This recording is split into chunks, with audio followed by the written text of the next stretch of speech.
Good evening, wonderful people, great Biafrans, wherever you are. On the surface of this very planet, with the time now standing at precisely 5 minutes past 7 p.m. in the blessed land of Biafra, I welcome each and every one of you, regardless of where you are listening to us from, because we cover the entire surface of this very planet with this very gospel of redemption, this gospel of hope, this gospel of renewal, this gospel of the unification of all the children of light in the blessed land of Biafra, not minding where they have been gerrymandered into. We are live and direct on my Facebook page at Mazi Nnamdi Kanu. There are many fake ones, so you need to be very careful. We are also simulcasting on Radio Biafra app. We are live and direct on satellite. We are on FM. We are on Tuning. We are on Garden Radio. We are on Simple Radio. If you are determined to listen to this very gospel, if you want to transform yourself from a used tissue paper to an animal and then to a human being, this is the place to belong. This is where to be at this precise moment, because we are going to ceaselessly propagate this very gospel that will lead you from bondage into freedom.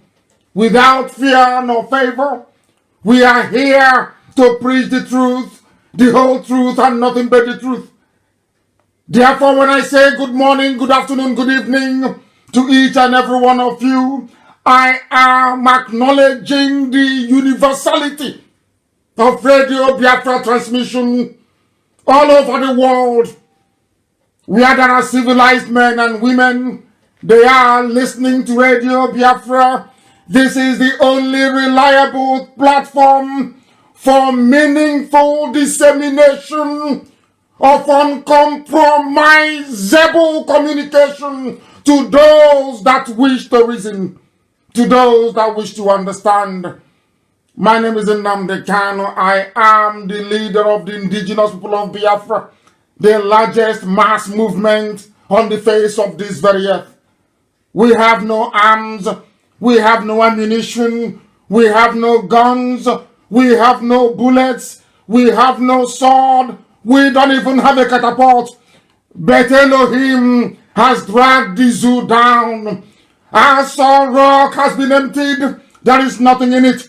Aisha Buhari is prostituting herself from one man to the other, trying to hold on to what has crumbled. The zoo is no more, it doesn't exist. That is why we speak with every authority. That is why we are saying to all those neo-colonialists who are desperately clinging on to power in the hope of swindling, in the hope of looting, in the hope of emptying the treasury prior to the official announcement of the end of the zoo, that they are wasting their time, because nothing, I repeat, nothing will stop the zoo from imminent collapse. It is gone and gone completely. There is no president, there is no vice. There is absolutely nobody elected to pilot the affairs of the damnable animals in the Zoological Republic. That is why we speak with every authority, that though they may be trying the best they can, that Elohim has destroyed the zoo, and from where it will never recover.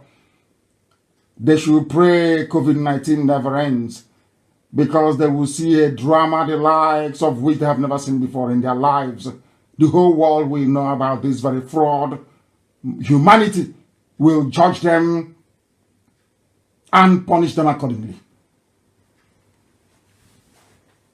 We are going to pray as it is usual and customary for us to do. We must pray we must acknowledge the presence of Elohim in heaven. I must ask those who are admins to make sure that this very link from my page for those who wish to listen via social media, that this same link is also shared on Radio Biafra page. Very, very important that they do so. If people are struggling or wondering how they can listen, the best thing for you to do is to guide them. This evening we are going to pray. It doesn't matter what our enemies do. It doesn't matter what they are trying to do. It doesn't matter what their motives are. It doesn't matter what they intend to accomplish. One thing is inescapable. This very gospel must be preached uncompromisingly. Uncompromisingly. I will preach the truth, the whole truth and nothing but the truth. You may not like it. You may not be comfortable with it, but Elohim has given me a message. And that very gospel I must pray. We must pray. We need to pray.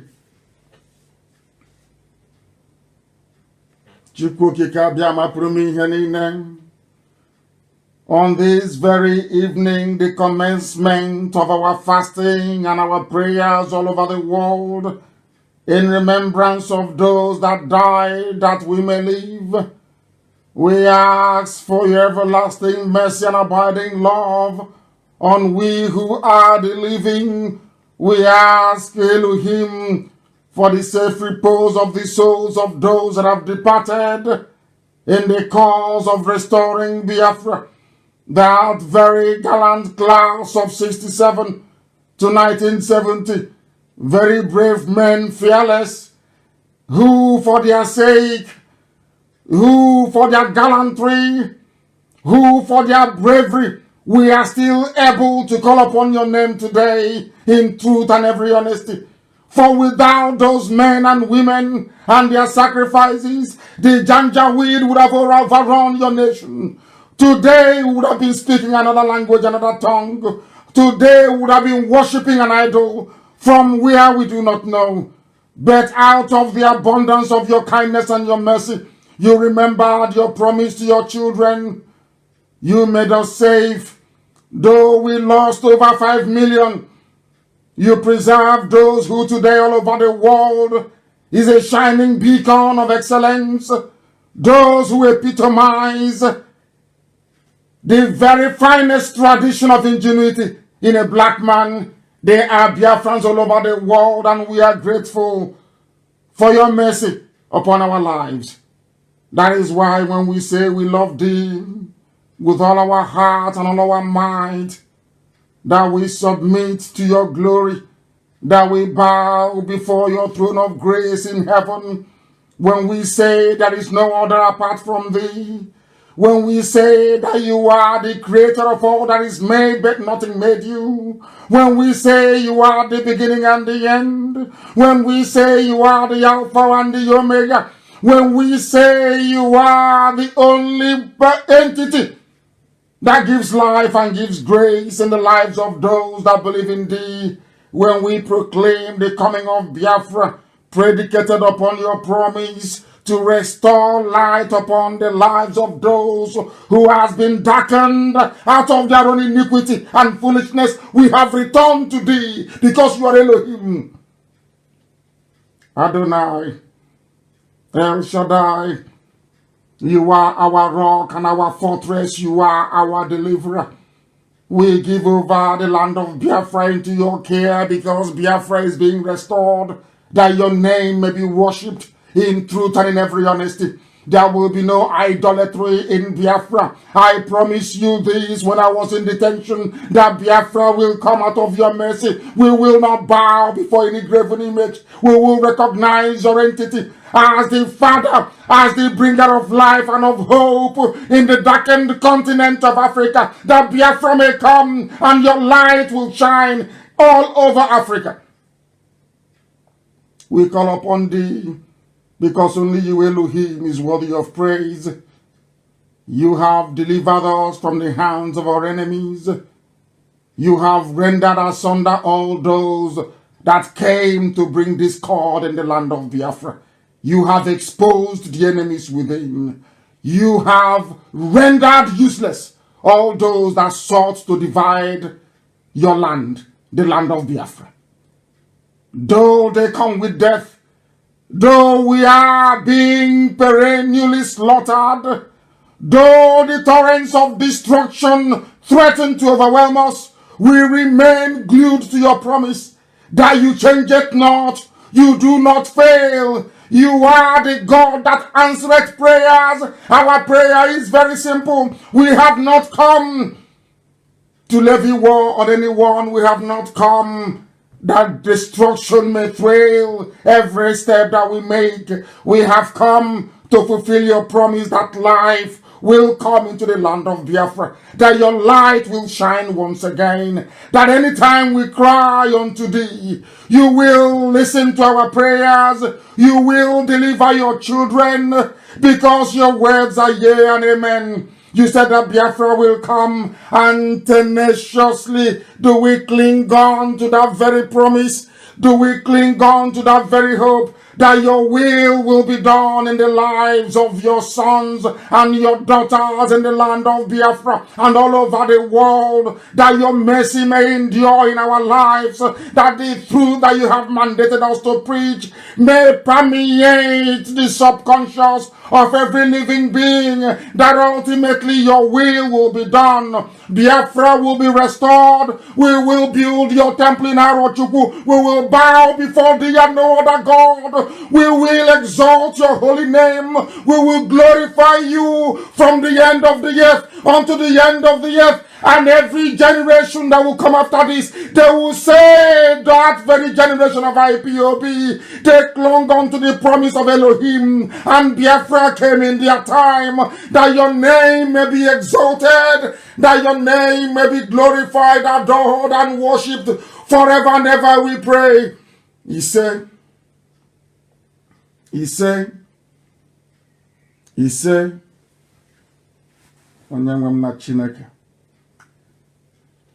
for a few minutes I was in the spirit.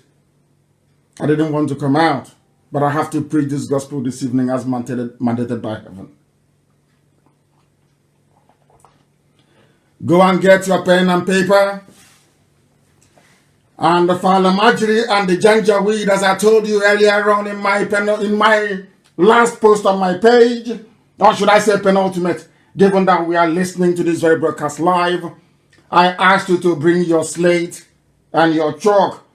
So as we are dissecting and digesting very complex issues of governance, of politics, of religion, of civic responsibility, of what it means to fight for your freedom, Alamajiri and Aboki, you can practice how to spell. Last, I think it was on Sunday, that you learned how to read from A to Z alphabet. Today, as we are deeply immersed in the knowledge of life, I will expect some of you at least to begin to learn how to spell simple things like cat and dog and cow. Because here, if you are afraid of the truth, believe you me, you cannot survive it. If you are afraid of the truth, this is not the platform for you. If you are afraid of the truth, then you are in one almighty trouble, because some people say that our language is sometimes unbecoming. Those who are afraid of the truth, they say that we insult them, but we don't insult anybody. I tell you the truth. If you do what is right, we will praise you. If you misbehave, we will shred you. It's as simple as that. This evening we must proceed very hastily, because I intend to take some calls this evening. A departure from the norm, a step away from our protocol. I will endeavor, given, should I say, the auspicious nature of the time that we are in, considering that 30th of May is upon us, when we remember those that died, that we may live. This very evening, I will do all that I can to make sure that we take your calls. But first of all, we must preach. And this evening, you will be shocked at the revelation we're about to make. You will marvel at the ignorance and stupidity of some people. You will become distressed as to the hopelessness of those who have allowed themselves to be called Nigerians. Because if you're a Nigerian, it means you are lower than an animal. If you call yourself a Nigerian, it means you are in a zoo. If you call yourself a Nigerian, it means you have no redemption. If you call yourself a Nigerian, it means that the rampaging Janjaweedism is your portion in life.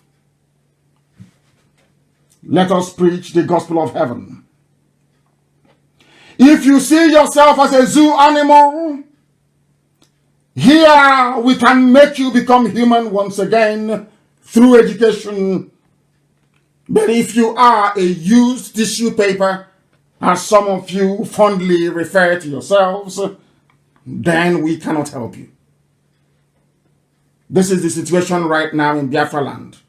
As I told you, we intend to spread this very gospel this evening.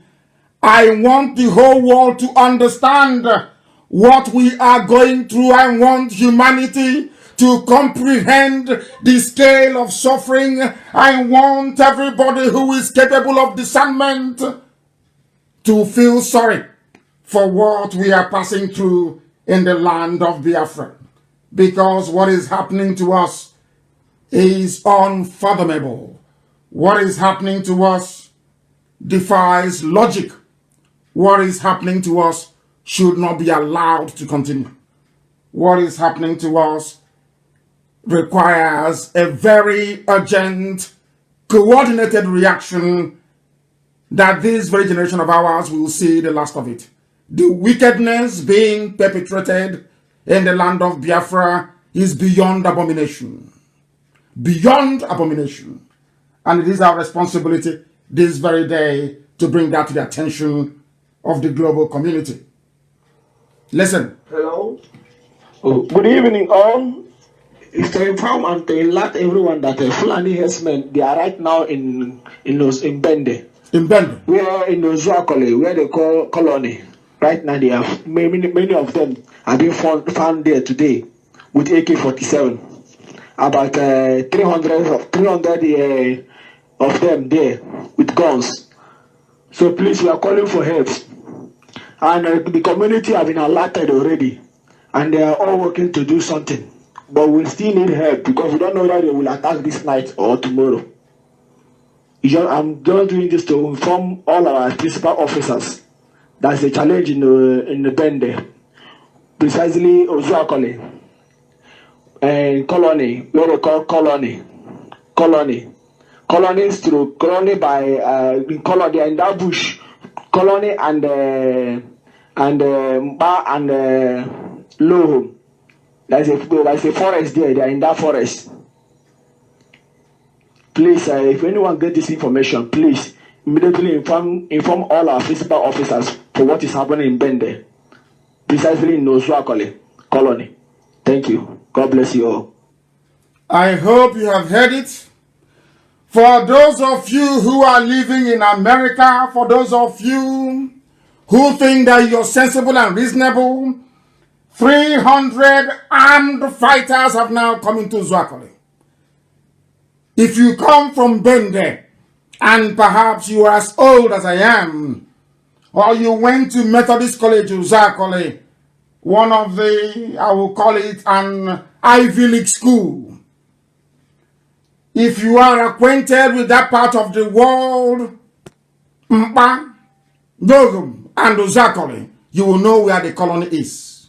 This very evening, right now, this very second, there are 300 armed Fulani terrorists who have camped there with the help of the Nigerian army, with the help of the Nigerian police, which of course is being should I say, controlled by the Fulani. It took them many years to plan this. They didn't just wake up one night and decide to flood down to the south. No. As we are busy trying to be politically correct, as we are busy talking rubbish on video, backstabbing as usual, mouthing our rubbish, working for a new Nigeria, working to divide Biafra land, working to sabotage any coordinated effort to confront our enemies from the Sahel. This is the gift you have given to us. Your complacency, your sabotage, and your treachery. Some of you never knew that it would affect you. But this very evening, if you have ever sabotaged IPOB, if you have ever sabotaged Biafra, if you have ever supported the zoo called Nigeria, right now in Ozakole is the result of your labor. All those years you spent working for the enemy without knowing it. All those years you've spent eating your own flesh out of envy and jealousy because IPOB is blessed. All those years you've spent writing and mouthing rubbish. All those you've spent wallowing in your stupidity. All those years you have spent serving the zoo. The result is now in leper colony in Ozakole. That is what you have given to us. All of you telling us, oh, I have a property in Kanu, I have a property in Abuja, I live in Lagos. Do you see what you have done? Because of you now, leper colony in Ozakole has been overrun. Because of you, the colony has been taken over. A portion of Ozakole is under Fulani occupation. All of you, we've been asking for very many years that we need help and assistance to compel these people to leave our land. And you have been prevaricating, you've been delaying, you've been talking rubbish after rubbish. You've been gossiping, grown-up men in the US, gossiping from one useless meeting to another, from one hopeless meeting to another. All your years of gossiping, all your years of stupidity, all your years of backbiting, can you see the resultant effect in Ozakole? This is just the tip of the iceberg. There is another video from Ebonyi, and I hope that Amaka will lay her hands on it and be able to publish it. What they are doing, houses being burnt and destroyed, before your very eyes you see these things happening. It's only IPOB who has been fighting. For nearly 10 months now, we have been fighting consistently. And I will come on air and I will tell you that the Fulani army and police, that Ohaneze Ndioshi and the so-called politicians, they are in concert with these people to overrun and take over our land.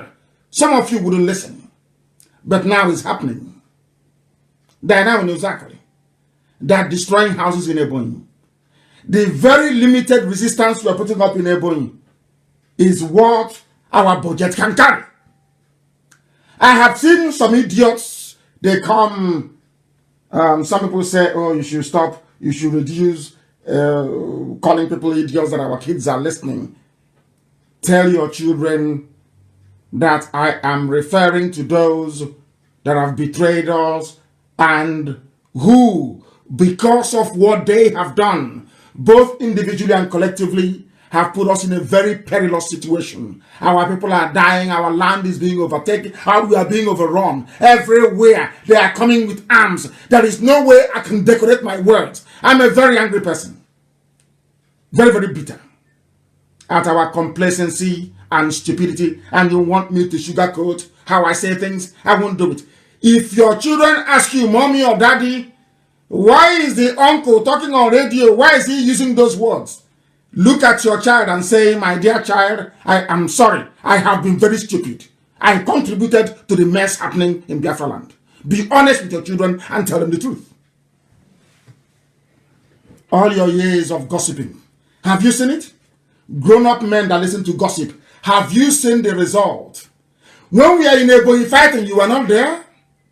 When we are in Delta fighting them, none of you knew until they started rounding up and arresting IPOB inside Delta. I came on air and I said it. If they finish arresting IPOB, you will not have people to defend Delta. They thought I was joking. They succeeded in what they were planning with the fire cover. Now the result is there. They have now taken over Delta State. Have you not seen it? Are all of you blind? You cannot see? I will play it later. Very shortly I will play it for all of you, that you may understand. So when your children say to you that uncle talking is very upset, he says things, he's cursing people, tell your children that you are the reason why that uncle is talking the way he's talking. Because all of you put our land in jeopardy. And you think we are going to forgive you? Even if you like, you go and bring us the sun and the moon. We'll never forgive you. All this nonsense going on now should have been stopped from the beginning. I warned you in 2012, 2013, 2014, 2015. Until I was arrested, I came out. I kept warning you, let us prepare, let us prepare, let us get ready. You said no. What some idiots did, as I was, they said, oh, you don't talk to politicians, you don't cooperate with them. As I came out, I spoke to a few of them, and I said, can you see our condition? Are you going to do something about it? Not one single soul. I'm saying it live to the hearing of the whole world. Not one single politician from Igbo land, from Efik, from Ibibio. I spoke to all of them. I sent emissaries to them. I said to them, this is what is coming. There is no governor in Biafra land. There is none in the so-called Southeast or South or Niger Delta and all the useless democracy that goes with it. I spoke to all of them. I sent people to them. Let us prepare. I'm telling you now. And all of them said no. That they are planning. They promised all of them vice president. All of them. Everybody was promised VP. They promised Wike VP. They promised Tomahe vice president. They promised Ugwanye vice president. They promised Obiano vice president. They promised, I don't know what they promised to Kezipas. I'm not too sure. They promised the Supreme Court governor. They promised him that he will now be the new Alakali of the whole of Igbo land. These are the people you have as your politicians. They have no foresight. They have no vision. With the exception of Abaribe and a few others who don't want to be mentioned. I pleaded with them. Do you know what happened? The same politicians, some of them, working for the zoo, went behind my back and started telling them, make sure you don't give any arms to Nnamdi Kanu. If you do, he will defeat the zoo, Nigeria, and he will come and kill all of us. I said it before live on air. I have said it many times. Instead of them to see what I have seen, they went about gossiping. It was that gossip that led to Operation Python Dance. That same gossip. What Igbo men are doing with gossip, I have no idea. Why a grown-up man that claims, or woman who claims they're educated, somebody can come to you in the middle of the night and be whispering rubbish to you, inboxing you nonsense. You don't have the presence of mind to ask the person, please, why don't you bring me the evidence you have? Simple evidence. Because there's a saying where we come from. You don't judge by only listening to one side of the story. Listen to everybody involved. You listen to gossip. Oh, let's not support hiding your prejudice and your little jealousy. All of that nonsense is the reason why right now, Zakol is occupied. That is why in Ebonyi State, as I'm going to play for you, that is why. Listen, Ebonyi. In Ebonyi. No government. There is no government in Ebonyi. They are complaining in Igbo language. A house destroyed and burnt. No arrest. You won't hear the police. There is no Yoruba media reporting it. There is no BBC. All of them, they are all silent because they are in on it. They want our land to be taken over. They want us to be a conquered people. When we tell you something you don't want to hear. Have you seen the destruction? 3 villages. have been vandalized. 3 villages destroyed. This is the video. Destroyed and vandalized in Ebonyi. Nobody knows the actual people. Only IPOB everywhere fighting with nothing, less to nothing. Now. We have with bare hands we are fighting. It's in the going. Have you seen it? Our government. The state government is aware of this. State government is aware. The state government is aware of this. In Ebonyi. Because I have reported this and said they should urgently come. Are you listening? You're from Ebonyi, you're in Lagos, you're in Abuja, thinking you're having fun. Our land is gone. They went to the well that we dug. But and they poisoned it. Goat, fowl, what everybody is being killed. Human beings, goat, fowl, every animal is being destroyed by the Janjaweed in Ebonyi. Who is there fighting them? Only IPOB. Any help or support from anywhere? The answer is no. There is no support. Some idiots are talking rubbish. Oh, they give you money. Yeah, you have money. Yeah, they give you money to go and buy web. And I'm looking at the idiots, the fools. Fools. That is why I said to them, I will not accept anything from anybody. If you have any contribution to make in America, go to World Igbo Congress. You people are horrible human beings. Tomorrow now, both those that contributed and those that didn't contribute, they will say they contributed for 4.4 trillion. And they gave to Nnamdi Kanu, which is a lie. An Igbo man doesn't give you money.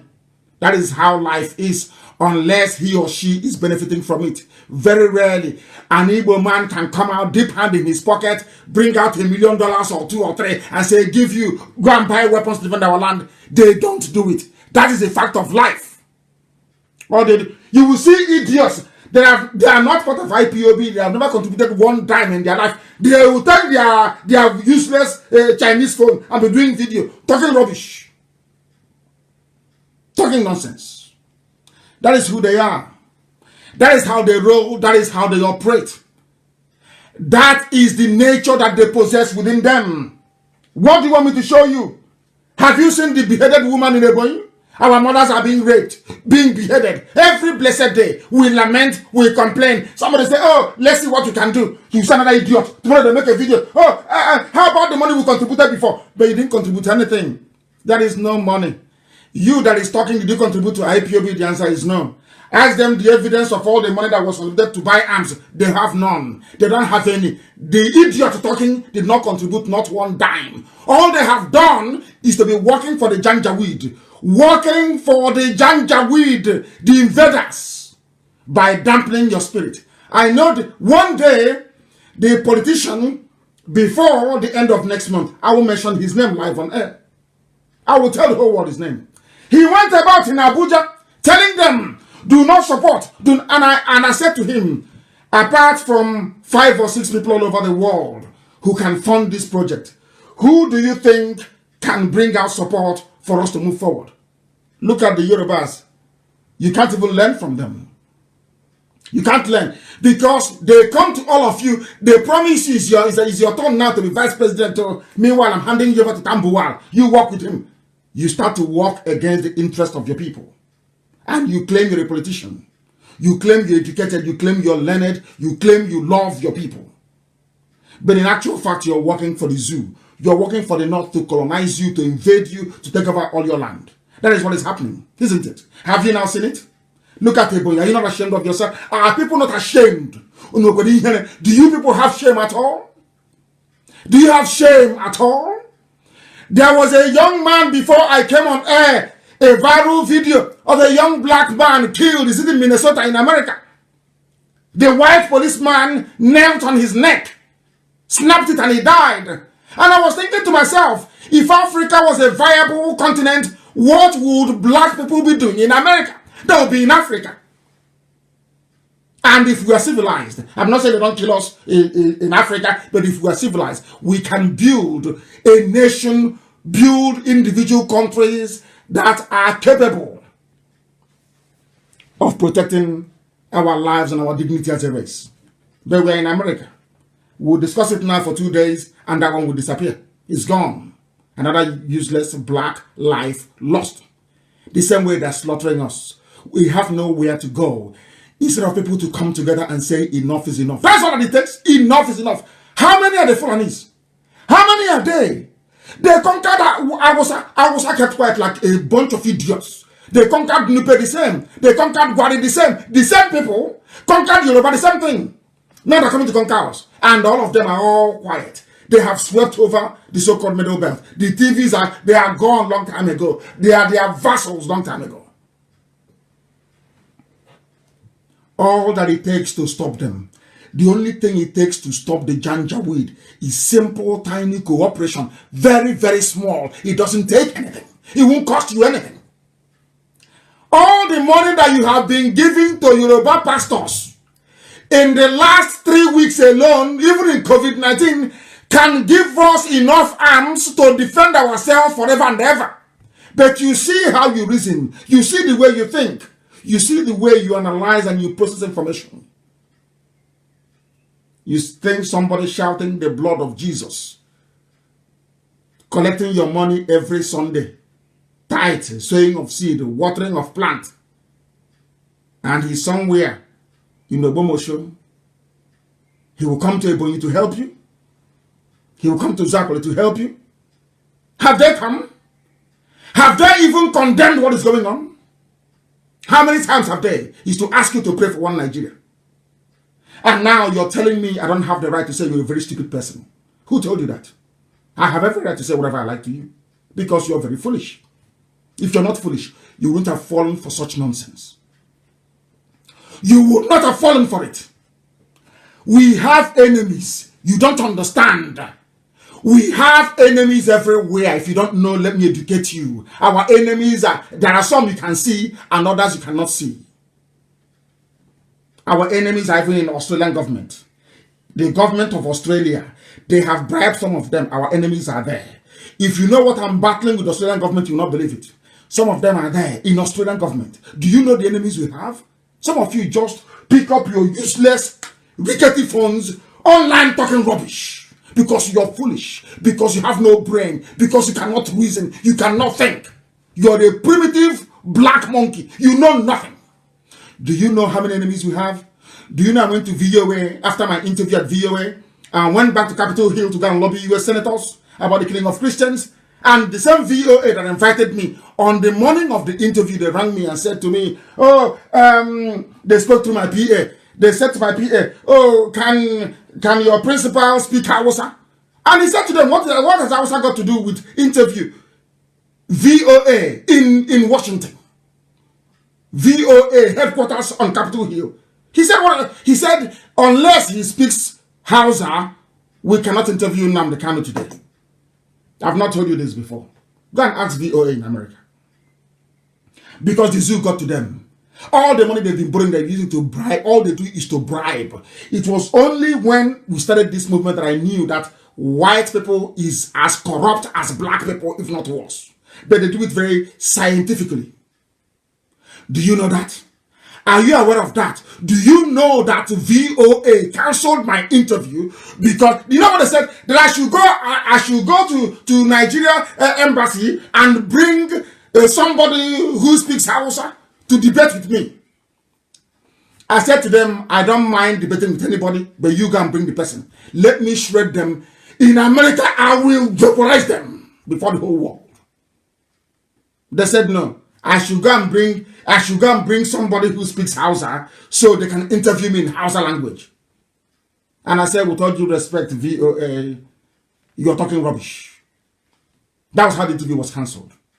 Do you know how many enemies you have? All these idiots running all over the place, yapping rubbish. Do you know how many enemies you have?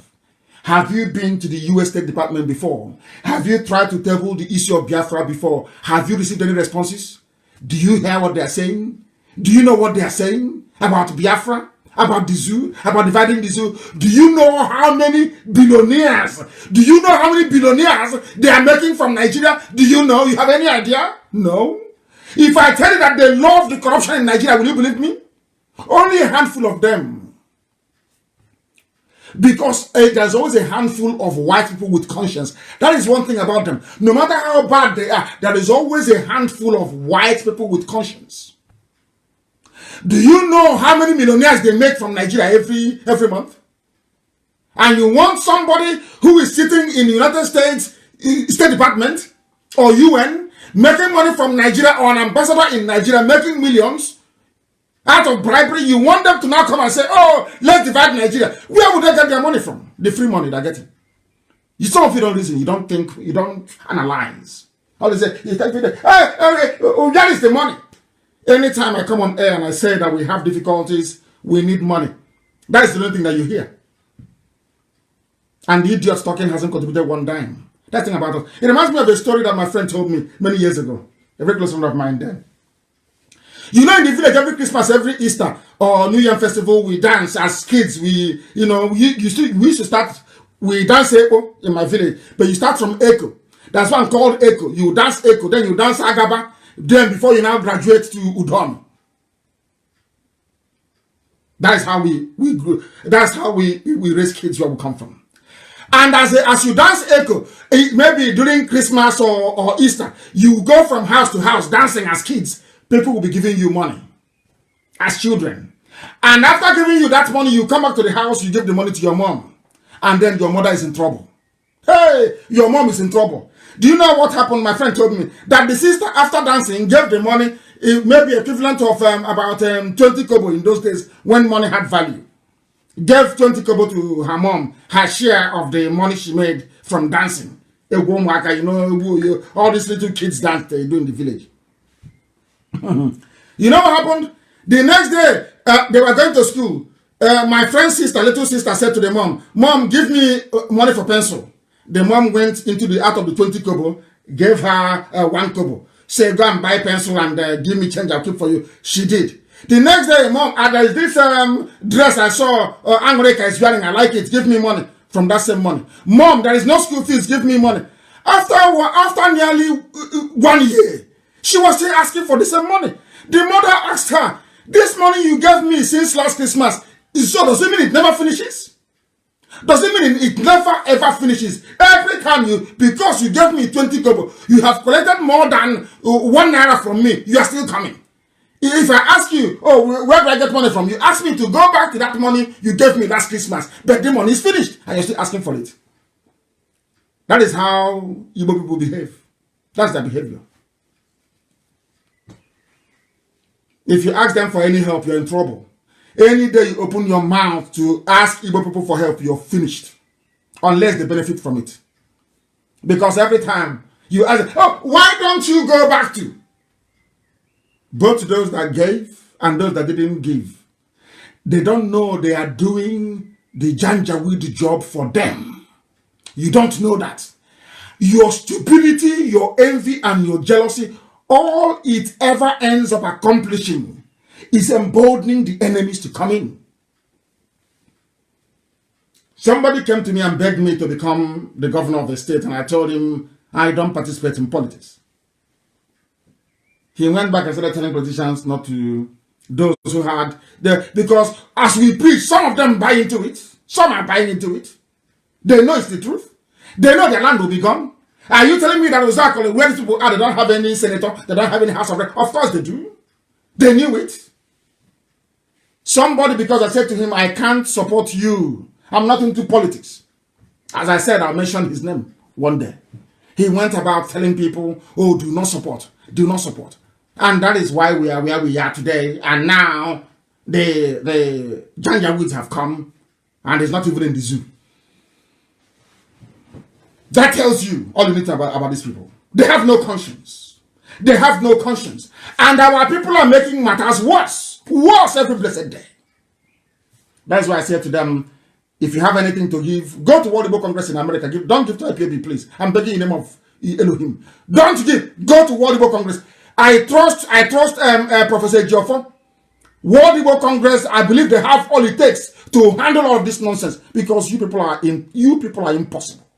Impossible human beings. What type of God made you people serve? You see,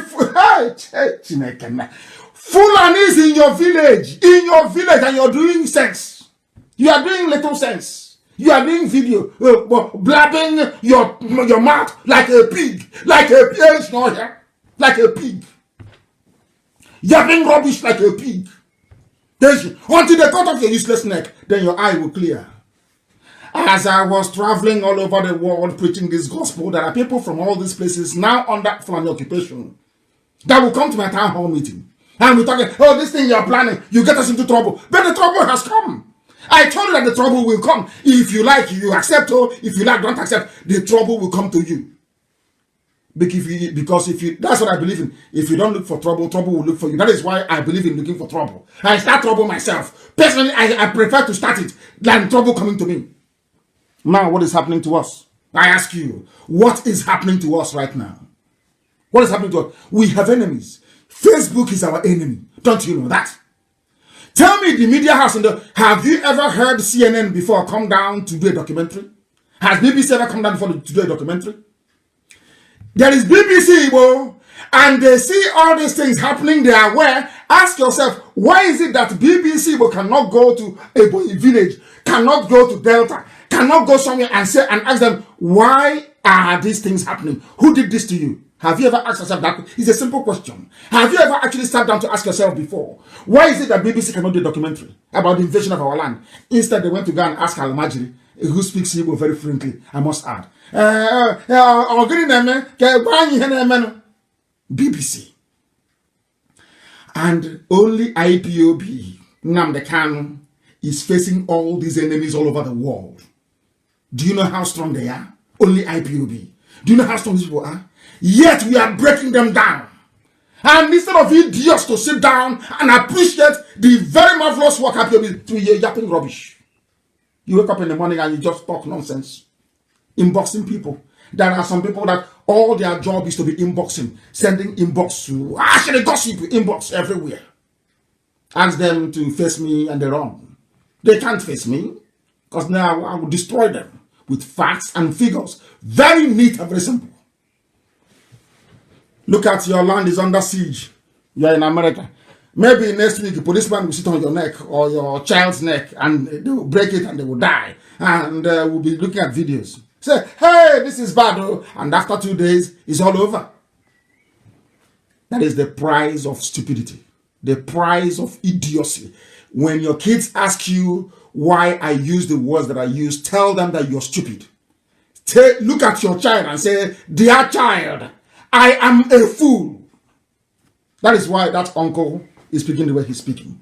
If you don't know, let me tell you. You think I'm here to massage words? You must be insane.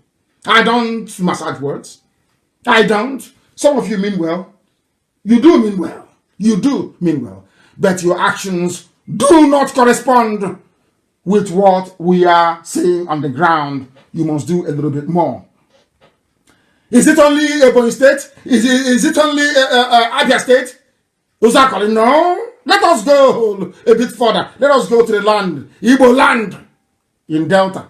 Some idiot I read was telling me nonsense about they are from Ukwane. It's from, they came from Bini.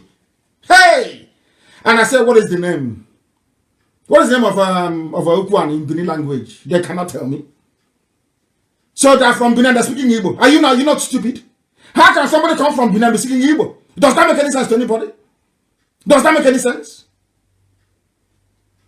This is years of mental destitution. I don't want to be speaking too much grammar all the time. Years of mental idiocy. Your name is Ifeanyi Okowa. Somebody answering Oviewerem or Moyeren or whatever is coming and telling you you are related to him. You're from Benin and you're jumping up and down like a spring chicken, saying yes, I'm from Benin. Are you not sincere? Is your brain correct? Is your brain okay at all? That is what years of living in a zoo has done to people. We have enemies. Our enemies are not just the Janjaweed, the Fulani you see in the north. Everywhere. Because they are afraid. Some corrupt neo-colonialists are afraid of Biafra.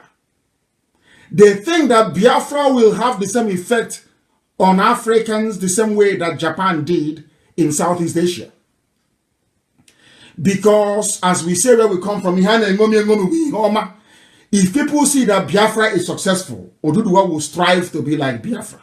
Even the Janjaweed in the north, Hausa will strive to be like Biafra. People will work harder because people are at their best when there is competition. That's something that people don't know. The reason why IPOB is preeminent is because from day one, we were put under pressure. From day one.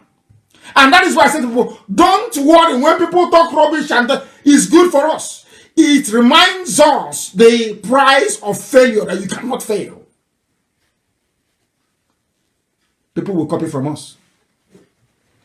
When Biafra is free, Africa will learn from Biafra. They know it. That is what Fulani is running from. Fulani knows that once Biafra stands and we are doing very well, when they go to beg for money, which is all that they do, which is to beg, the world will ask them, but are you not the same people with the Biafrans? Some of you don't know what is happening in Africa. It's a trend that the likes of Rwanda is trying to reverse. This trend of what I call the democratization of idiocy and poverty. Everybody is poor. So when you go to beg for loan, go to ask for grant, as COVID-19 is raging, you're begging for everything from syringe to ordinary water bottle. And everybody is begging from Africa. There's no problem. Understand this very clearly. But if other African countries are doing well, then the person you're begging for money will ask you, but I don't have other people who are doing well. They're not begging us for money. Why have you come? That is one thing the Fulani don't want. They know that once Biafra stands, Biafra will be a beacon. And they don't want it. All these, their useless, janjaweed, feudal way of existence will disappear. Because I'll imagine we then ask them, can't you really see us then they leave them for Biafra? That's what people say to them. Why can't you be like Biafra? That is what the janjaweed are afraid of. That's all. Nothing more, nothing less. Why can't we have competition? Why can't we say, okay, this is your Biafra, okay, take it and go. Let's see what you can do. Because they know that once they do it, I'm telling you, in 6 months only, they'll be begging to come into Biafra land. They know it very well. And that's what they're afraid of. Let me tell you what is happening in Delta. Some of you don't know. I will tell you. You've seen it. You have seen it. But you have not read meaning into it. That's what I'm here to make you do. You have not read meaning into it. You must see it. You must see it. In the Bashimile North local government Listen. Delta State are protesting an executive order from the local government chairman evicting them. The chairman of the council, Mr. Louis Ndukwe, had issued an order asking those residing... His name is Louis Ndukwe. Louis Ndukwe. Ndukwe. But he's from Benin. He's not from Benin. His name is Louis Ndukwe. I have never seen such idiots before. What he did is very good. And we are going to get to that in a minute. This is Channels TV covering the plight of Fulani terrorists in Delta State. Now, I'm asking you a question. You have seen we have made every effort to contact Dave Umahi about what is happening in Ebonyi State. Have they ever been to Ebonyi State to report before? When they were killing us in the north, did you see Channels TV report about the beheading of Igbo people in the north? Or the killing of Biafrans? Have you ever heard them or seen them report about what is happening, the influx, the invasion? No. But anywhere Fulani is under threat, not under any threat, don't live in the bush. That's all. You see channels, they will appear immediately. Oh, they're trying to evict Fulani, Fulani. I am telling you that the Janjaweed, they know who to bribe, when to bribe, and how to extract the best. That is how they're holding everybody hostage. All of you are foolish because they're holding you hostage. You have no brain. They go to channels run by Yoruba. They give them money. Channels will now be covering their issue. Now, when we now go to America or we go to EU and UN, we say, can you see what is happening? They will say, oh, but according to Channels report of the 26th of May 2020, they said you people are the ones disturbing the peace. You're the ones chasing the Fulanis away. Now you understand it? That is what the diplomat will tell me. Wait until after COVID. Once I see that's what they're going to tell me. You people are the ones chasing Fulanis away. Are you following? Listen very carefully to understand how they are playing with manipulating your brain so you cannot reason properly. This is any time somebody comes to you and tells you something wrong about IPOB, Nnamdi Kanu, or Biafra, or this, you plan to cause war. No, that person is working for the zoo. Is working for Nigeria They are working to destroy you, to completely annihilate you as a race. I told you what happened. Did I tell you what happened? Very, very sad indeed. That's what they do. They come and they say, oh, he's trying to cause war. Don't support him. But that thing you're avoiding, it has come to you now. Has it not come? Has it not come? Has it not come? Has it not come? I ask you. Unbelievable. I'm going to show you this evening what they're doing with your lives. It's called subtle manipulation. I did mass communication as an elective. Subtle manipulation. You will not know. They got what he did. They said, this is thing Nnamdi Kanu is doing to bring war. That idiot will be trumpeting it all over the place. And you know, all of us Biafrans, we are our spirit is very, very easy to dampen. If not for the years of training and tutorship in IPOB on this platform, some of you would have fallen by the wayside by now, because you are programmed to receive gossip. That is how your mind functions. That is how your essence flow. You are programmed to receive and gobble up gossip without interrogation. And that's what they're playing on. All the politicians that they met and said, don't support IPOB to defend our land, where are they today? Has any of them come to say, oh, we are sorry, we should have listened to you? No. But did I not warn you before? In America, did I not warn you? So, but I went to America to solicit for funds. They didn't give me anything. No dime was given to me. But you know, some idiots, they have listened to Loretta Onochie, that ex-madam, a harlot trafficker. They will listen and say, oh, but they gave you money in America. I'm asking, who gave me money in America? Where, when, what date? Do you see how they flow? And these are young Biafrans talking nonsense. From their mouth comes rubbish. Compromised idiots that have nothing to offer. Absolutely nothing. That will be mouthing and yapping every blessed day. Now they have come. They're also in LLM.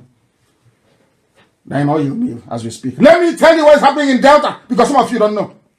Forested area. Listen. Vacate that place within 7 days or have their structures demolished. Mr. Ndukwe explains that the order is not targeted at victimizing anyone or tribe or person, but to rid the bushes of criminals. Listen. Who always use the place to perpetrate heinous crimes. We are Nigerians. They are saying, oh, Igbos are living in Kanu. They are living in Kaduna. Because of that, we are Nigerians.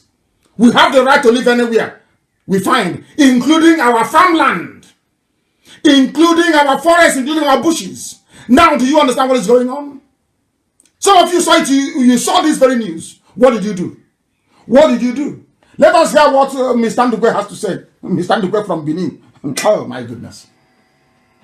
The government, the federal government, state government should come into our aid and leave us, allow us. Fulani is saying, state government, federal government, come to our aid in Igbo land. In Igbo land, in the bush of Igbo land. Come to our aid, come and help us. Come and help us, which means bring the army, bring the police, come and kill all the villagers. So we can take over. The same thing they did to Awosa, the same thing they did to Nupe, the same thing they did to Gwari, the same thing they did to Yoruba. Is the same pattern. They never change. They never ever change. They never ever change. When will you people learn? When will you understand that your land is under siege? You are under threat. Your way of life is about to go. It's about to vanish, about to evaporate. When will you know this? When? How else do you want me to put it? I say, how else? Don't call me to ask me. If you're in America, keep shouting at America. Go to World Igbo Congress. Go there and find them. Maybe you can be of use after all. Don't come to IPOB. Don't come to... I told you in 2015 that a time will come, people will come to me to lead this very army, and I will not lead it. Go to that video I made in Los Angeles. It's there. It's a timeless classic. It never... People never get out of watching it. Go and watch it again.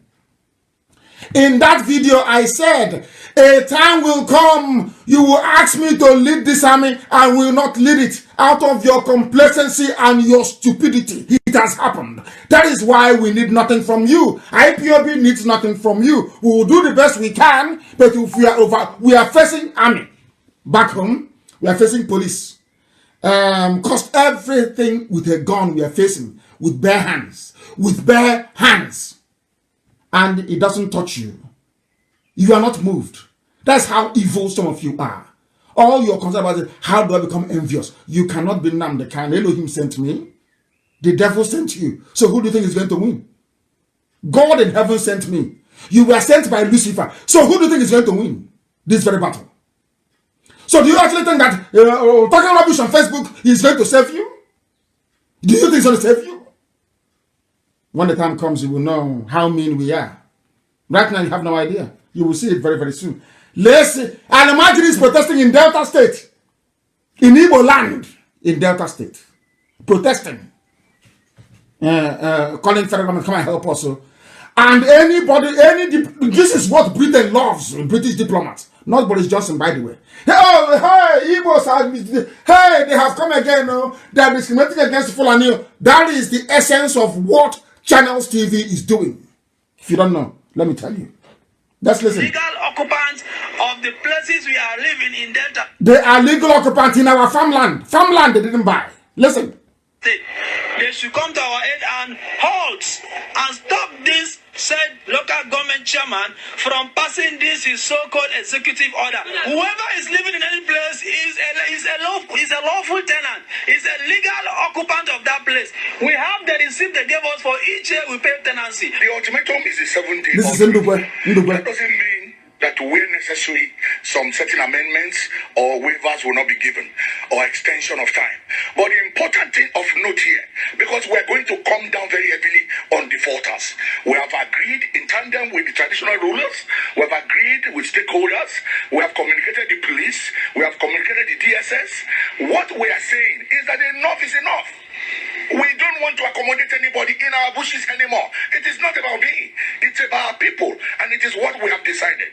And that is how the way to go. If you want to live in Oshimili North, for God's sake, my brother, what is too much about picking up a property in the town? Come and live with us. Our people also farm in the bushes. But we don't live in the bushes. So how come you're bothered about living in the bushes? That means there's something about you. He has spoken like a man. Spoken like a man. Mr. Ndukwe. Like a human being, like a man. We don't live in the bushes. When we go to Kaduna, do we live in the bushes? When we go to Zaria, do we live in the bushes? We are in Meduguri, are we in the bushes? We are in Sokoto, are we in the bushes? We go to the town, we develop it. We develop their places. They come, they go to our bushes to take our land from us. And some of you are busy making useless videos and making a caricature of your idiots online. A caricature of your stupidity. And online, people are laughing at you, but you don't know. The Janjaweed, they are laughing. In Kaduna, in Sokoto, they are just huddled up laughing. Driving their fancy cars. They're laughing at you because of your stupidity. One day you are Biafra, the next day you're Niger Delta, the other one you're South, the other one you're Bendel, the other one you're Midwest. Only white human being. You're not ashamed. Look at, because of that, Bendel, Niger Delta, we are not Igbo. That is why they are in Oshimili. What is the meaning of Oshimili? Oshimili North. Igbo name. River. For river. People don't reason. People, and that is why whenever fools come on Radio Biafra, they get irritated. Because they cannot comprehend the level of understanding we possess relating to our condition in the zoo called Nigeria as Biafrans. They marvel at it. We must continue this very evening. The time now, of course, is how many minutes past? It is now 9 minutes past 8 p.m. in the evening. The whole world is listening to us, of course. Now, listen on. All of a sudden, the same Okoro we've been talking to for ages is now saying, we are now going to take our destiny into our hands. What does that mean in simple English? That thing that Nnamdi Kanu has been saying, that thing IPOB has been saying for years, now we are now going to do it. We will take our destiny into our hands. That is what we have been doing. This is Governor Okowa. Ifeanyi Okowa. Are you listening? He is now saying that as herdsmen attacks persist in Delta. So now you agree that herdsmen are attacking. Now you believe that these people are doing all they can to exterminate us. Now you believe that things are no longer right. Exactly what IPOB has been saying for years. But you are the governor that helped a Fulani man clean up Delta for you. Clean up Delta in the sense that they removed every defenses we put in place in Delta to allow the Fulanis to come in. Now they have come in. They promised him vice president as well. You do your bit for vice presidency. He has done it. Now his land is under threat. Now he's suffering. Now he's feeling the heat. Do you see how they roll in the zoo? Do you now understand it? That's the final cover for you. Now they believe that there's killing going on everywhere. And the Fulanis are protesting in land that doesn't belong to them. Unbelievable.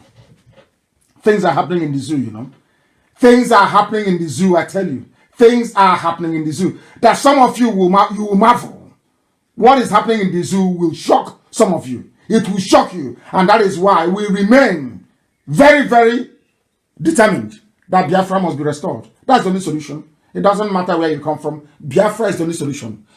Have you now seen that all that Niger Delta rubbish? Do you see that it holds no water? All that south garbage, you see, it holds no water. People say, oh, but I'm not insulting you. How can I be insulting you?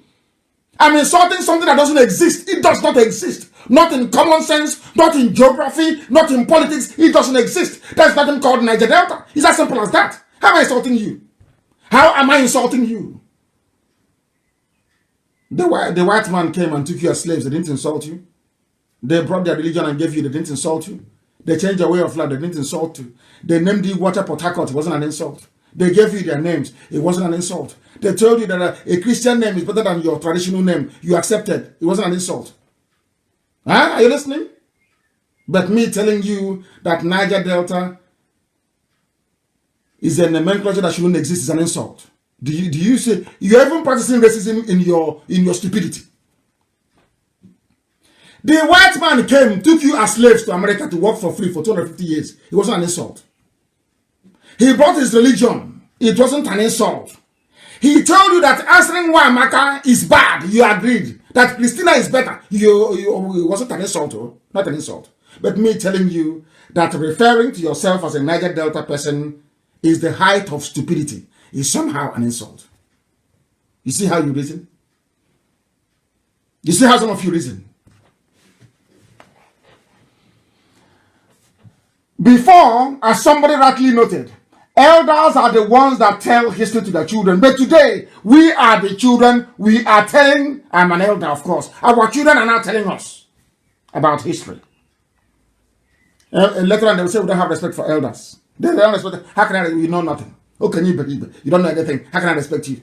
You're an elder, but you have nothing. Your brain is empty. How can I respect you? You're an elder and you're there. You couldn't see that the Fulanis were coming. You say what an elder sees sitting down. A child cannot see it from on top of a tree. But you've been sitting down in the zoo for how many years? So you couldn't see the trailer, Dangote trailer bringing janjaweed. So you didn't see the trailer. But you're an elder who can see when he's in the bunker. But the ordinary Dangote trailer you cannot see. Now you claim you're a leader. Unbelievable. Let's continue.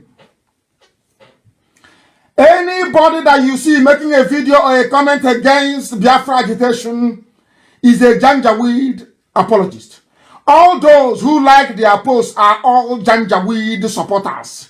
They are the people fighting to destroy you. They are servants of the caliphate, all of them in Pandev, all of them in Ohanese. These are the people destroying you. Forget the nonsense they tell you. Forget the rubbish they say when they come on television. They do not mean it because they don't have what it takes. They don't have the guts to push through their conviction. They don't have it. They don't have it. If you tell somebody the truth, it's an insult. What sort of human beings are you? What sort of you? Look at how poor you are. Poverty written all over you. And it says an insult. Because funds are needed to secure Biafra land. And knowing how hard it is, I know for an Igbo man to fund anything he would not directly benefit from, I am directing that every financial assistance that people intended to channel towards IPOB should now please be diverted to World Igbo Congress. Go and settle that with them. Not tomorrow you start telling people you gave us 4.4 trillion. I don't want it. We are going to do all we can and continue to do all we can to safeguard Biafra land as much as possible. As much as possible. Not just for everybody. I have seen today a lot of people saying we're Igbo group. This one is answering this name, that name. I've read about 4. Writing to UN. Writing to all this world. That is how they are. Everybody's writing to UN. Everybody's writing to EU. Oh, how many do you think that EU will take you seriously? How many of you are writing to us about the same thing? How many of you? How many organizations do you have? They will say no wonder Janjaweed in your land because you are so, I don't know, your search for relevance is nauseating. Always looking for relevance. Yeah, let them see my name in Brussels. I want them to see my name in Washington. Nah, hey, put my name there. Let me sign as well. Stop wasting your time and channel all your efforts and energies into strengthening whatever position WIC has as well, or already in America. And from there, perhaps something tangible may be able to come forward. I asked some people a while back to try and contribute towards what we are doing. If you remember very well, I went to America. This same America, I keep going to US all the time. I keep going and reminding them they don't do anything. I was in the USA a few months ago and I asked them to contribute $1. They never did. It was only one of our sisters that gave 10,000. Our mothers gave 7,000. What is in the account, I will tell you today. I set up this fund long time ago for this period of Janjaweed coming. What we have in the account is $40,000. You know me, I don't hide anything. That is what they have contributed. And out of that $40,000, $20,000 was contributed by only 4 women. What does that tell you about your people? Now you can see that they want us to be conquered and taken over. Can you see it? In America, and the money hasn't been touched though, before you start making your videos tomorrow. It's still there in the USA. 40,000. 40,000. 40,000. What does that tell you about your people? What does that tell you about who you are? What does that tell you about who you are? What does it tell you about your mentality and the way you reason? I told them, Fulanis are coming. I warned them. Every time I go to America, I warn them, the Fulanis are coming. They're coming. Every time they're coming. I was sounding like a broken record. Some of the evil ones in Yoruba media, they were like, Nnamdi Kanu is instigating trouble. But now that the Janjaweed would have come, they no longer right. To come back and say, oh, Nnamdi Kanu was right. No, they won't do it. Now you understand them the way they flow. You understand who these people are. Now listen very carefully.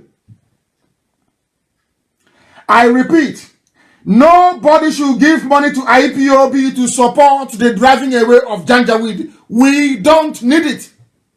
I don't need it. Find who you can give it to. Not to, I don't give us. Now that the Fulanis have come in, you are looking for IPOB. You go and do it yourself. They'll cut off your head. Go and try it now and see. Do you know how many men we've lost? In Ebonyi. This is Ebonyi. Do you know how many men we have lost in Ebonyi? Do you want me to publish the videos and the pictures for you to see before you believe? That was how we imported a very expensive equipment. And I was telling our people, telling their friends, we have bought this transmitter. They never believed. They were making videos. You ate money. I don't know what is wrong with them. You ate money. You stole money. You did this. You did that. Where's it?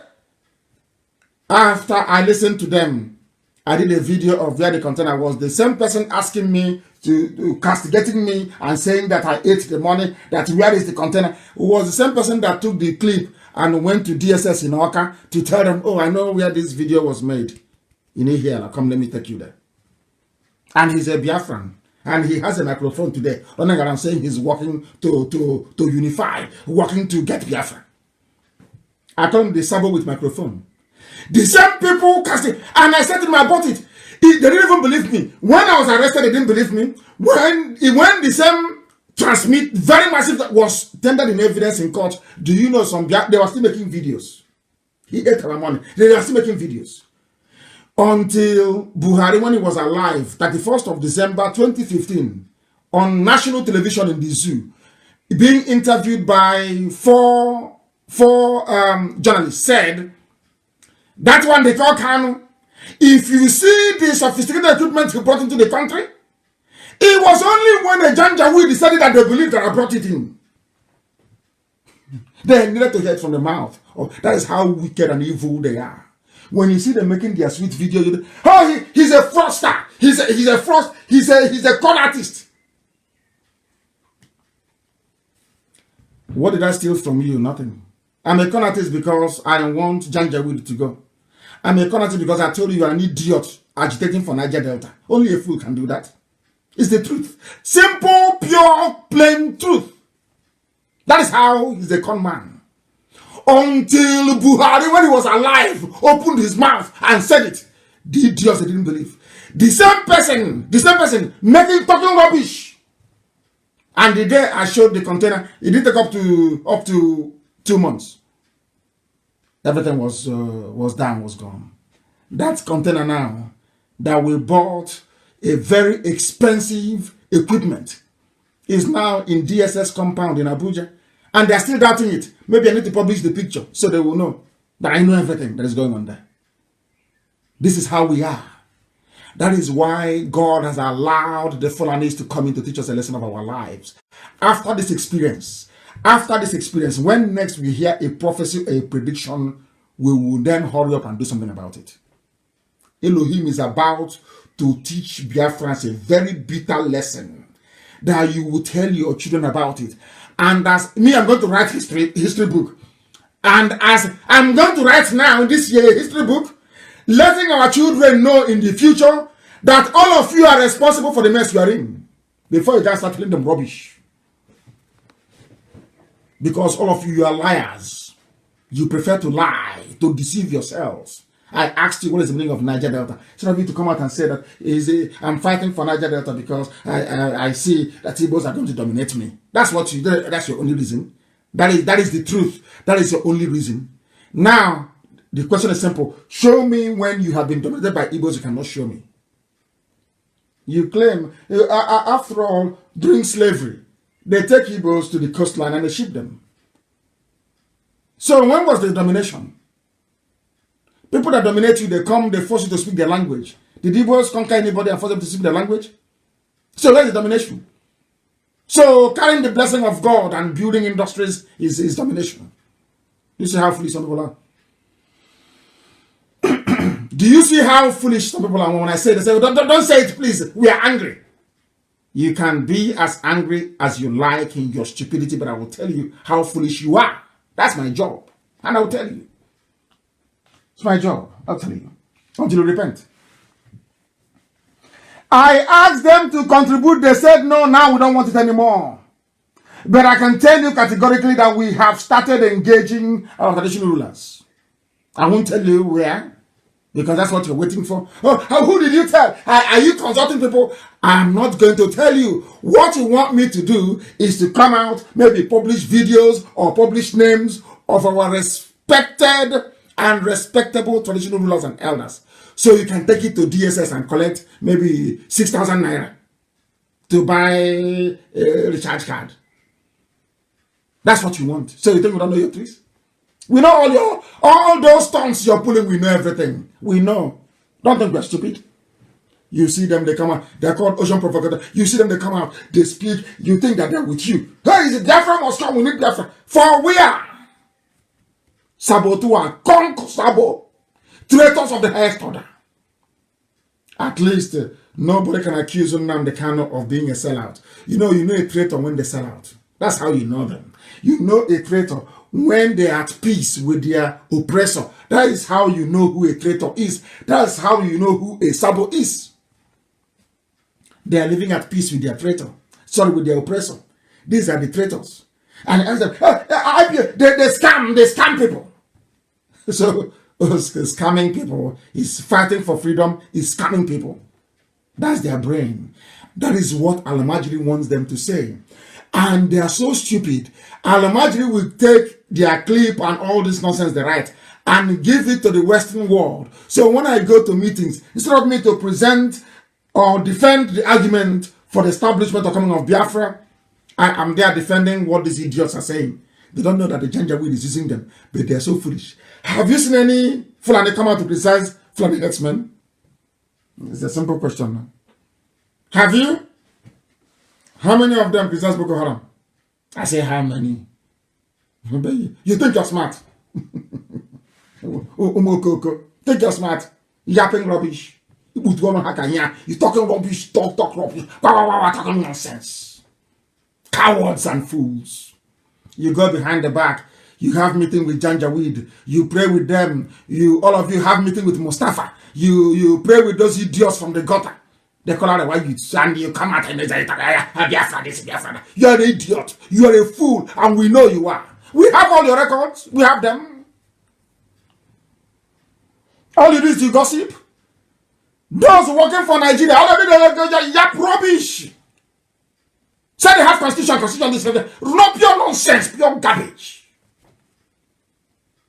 We are the ones shaking the zoo. Elohim used us, we have turned the zoo down. This IPOB, we destroyed the zoo. Complete. No president, no vice. Chief of staff is dead. There is nobody in charge. It's only Aisha with her lover. Fooling around. Mad people everywhere. You think we are here to mince words? That means you don't know me then. You have no idea who I am. Ask the dead Buhari will tell you. In his court, I call him a madman in Abuja. I call him a madman. So that means you don't know who. If you think I'm going to massage your ego, make you to feel good, oh, Niger Delta, you are talking rubbish. There is nothing like Niger Delta. Only an idiot. Only a complete a buffoon. You say he's from Niger Delta. Only a complete idiot. Because my last child, Nnamdi will defeat in an argument. He's 4 years old. If you open your useless mouth, say, we Niger Deltans. You're a complete idiot. Complete fool you are. There are mad people everywhere. You didn't go to school. Think teaching one or two or poorly conceived grammar somehow makes you an educated person. You have to be able to reason. Reason is what makes you human. Reason. Think, reason. That's all. That's all. Listen to life in the zoo. What is happening in the zoo? Some of you don't know what is going on. I'll tell you. Listen. Army. People are leaving the army. They are killing our sons in the north in the army. All his friends are dead in the army. 7 Div Medugri. My Malari.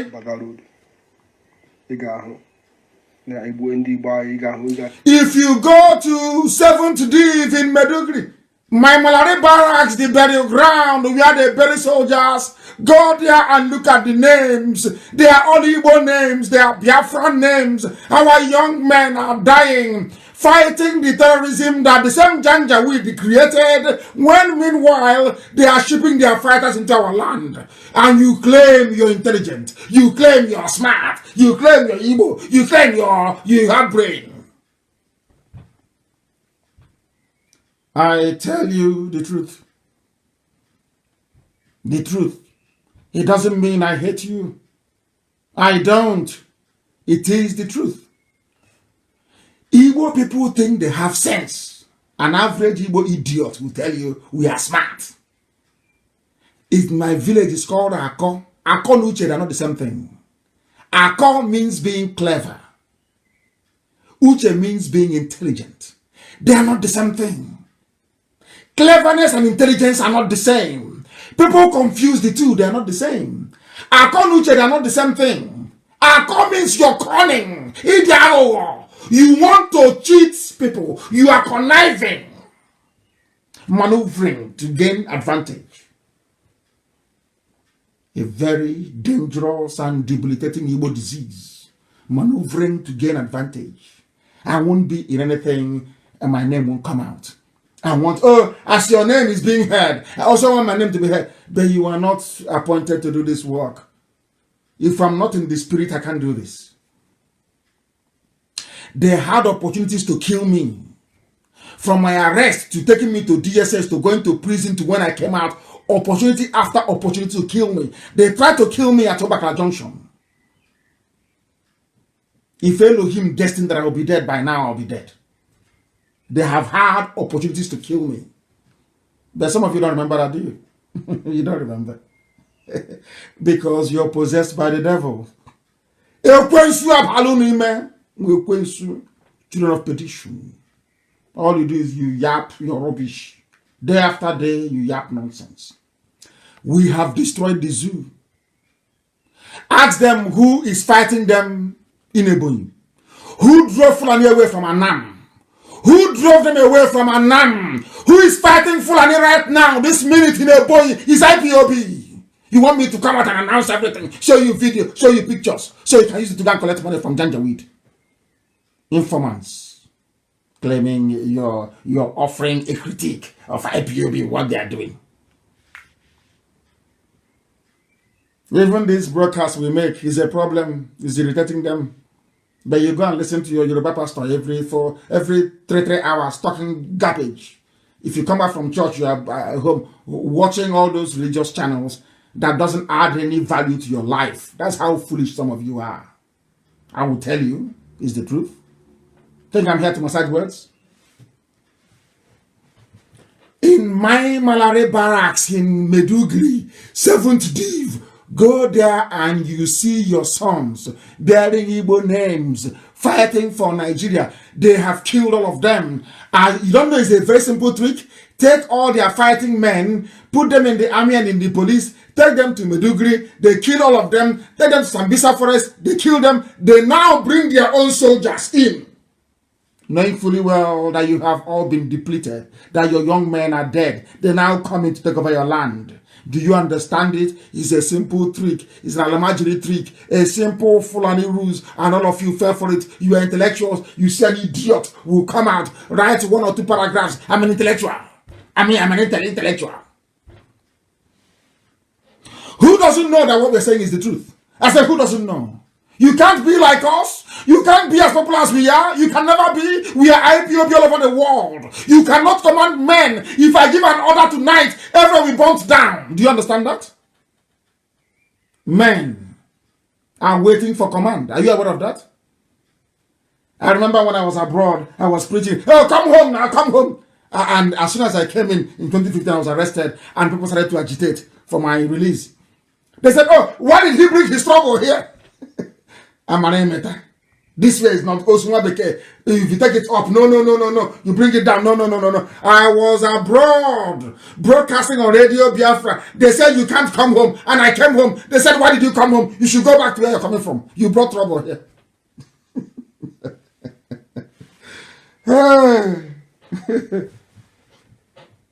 Some of you don't know what's happening. It's an update on the invasion. Update. These are Fulani. Listen. Dropping in Ojibo, in Ebonyi local government of Biafran land. Ebonyi is under siege.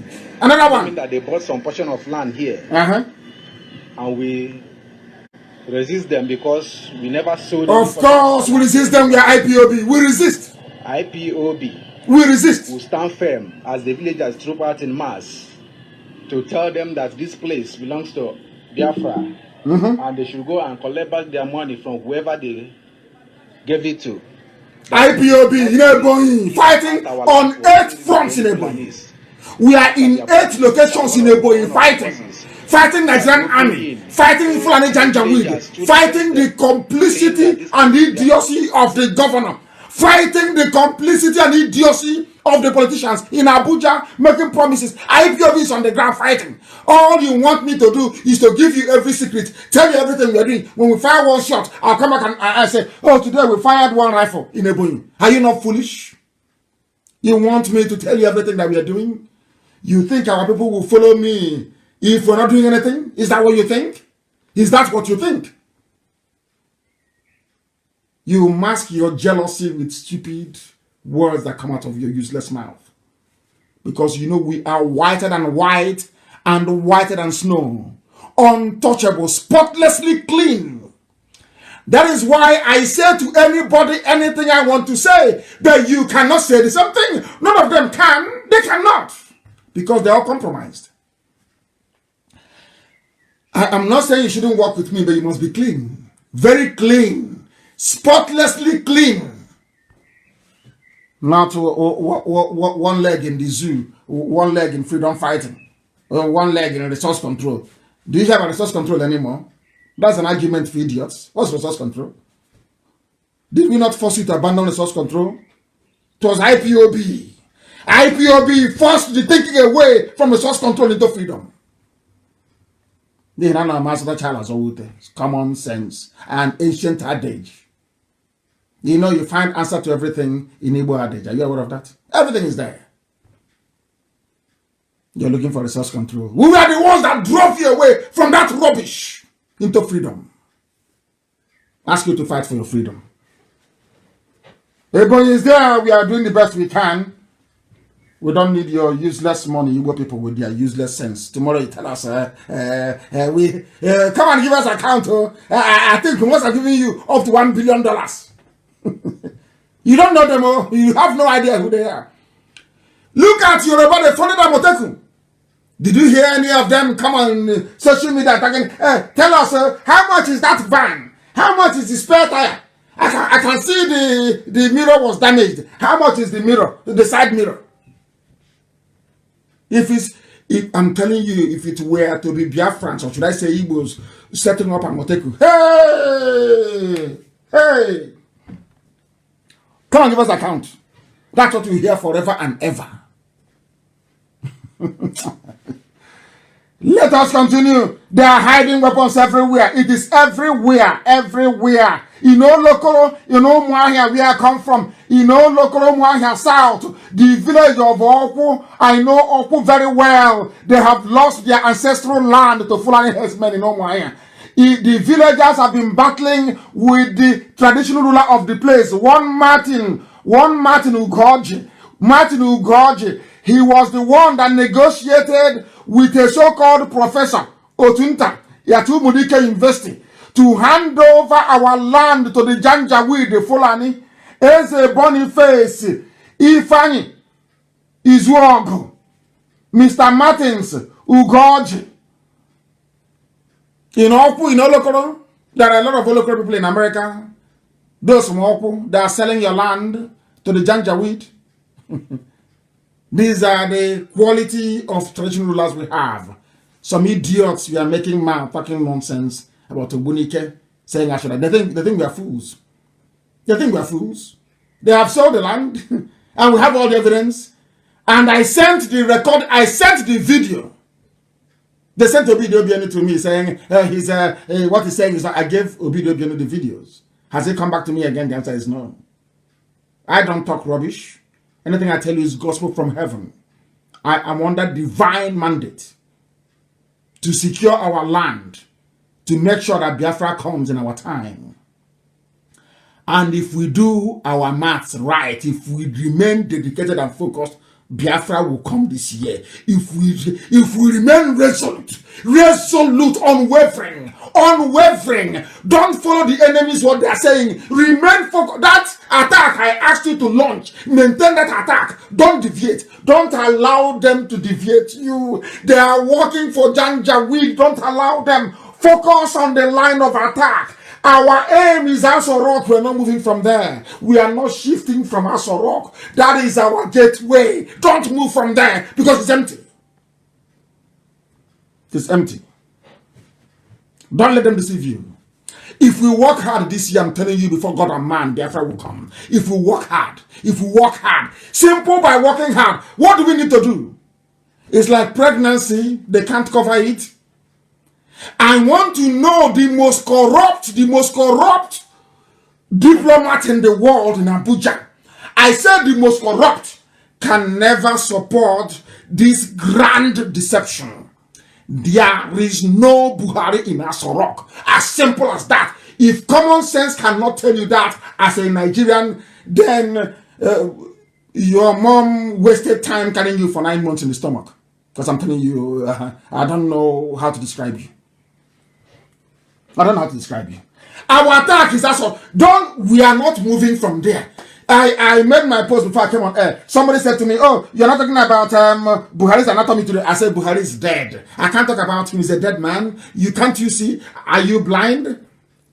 They concoct videos for you, telling you it is after Salah prayer. He talked to, are we stupid? Look at the video again. You will see the hand of a man coming from the back of the idiot that you call Buhari. Can't you see? Are you blind? Are you that foolish? Of course, some of you are. Yeah, you're not black people from Africa. Monsieur G, black. How can you reason? How can you reason? How can you reason? You are the same thing they're doing to you now. The Janjaweed is coming. They have diverted the attention of every media house in the world away from the reality of the invasion of the South. That's what they do. When I came out of prison, about to come out of prison, instead of some people like Ohaneze, Ohaneze never sent anybody to come to prison to see me. All others did.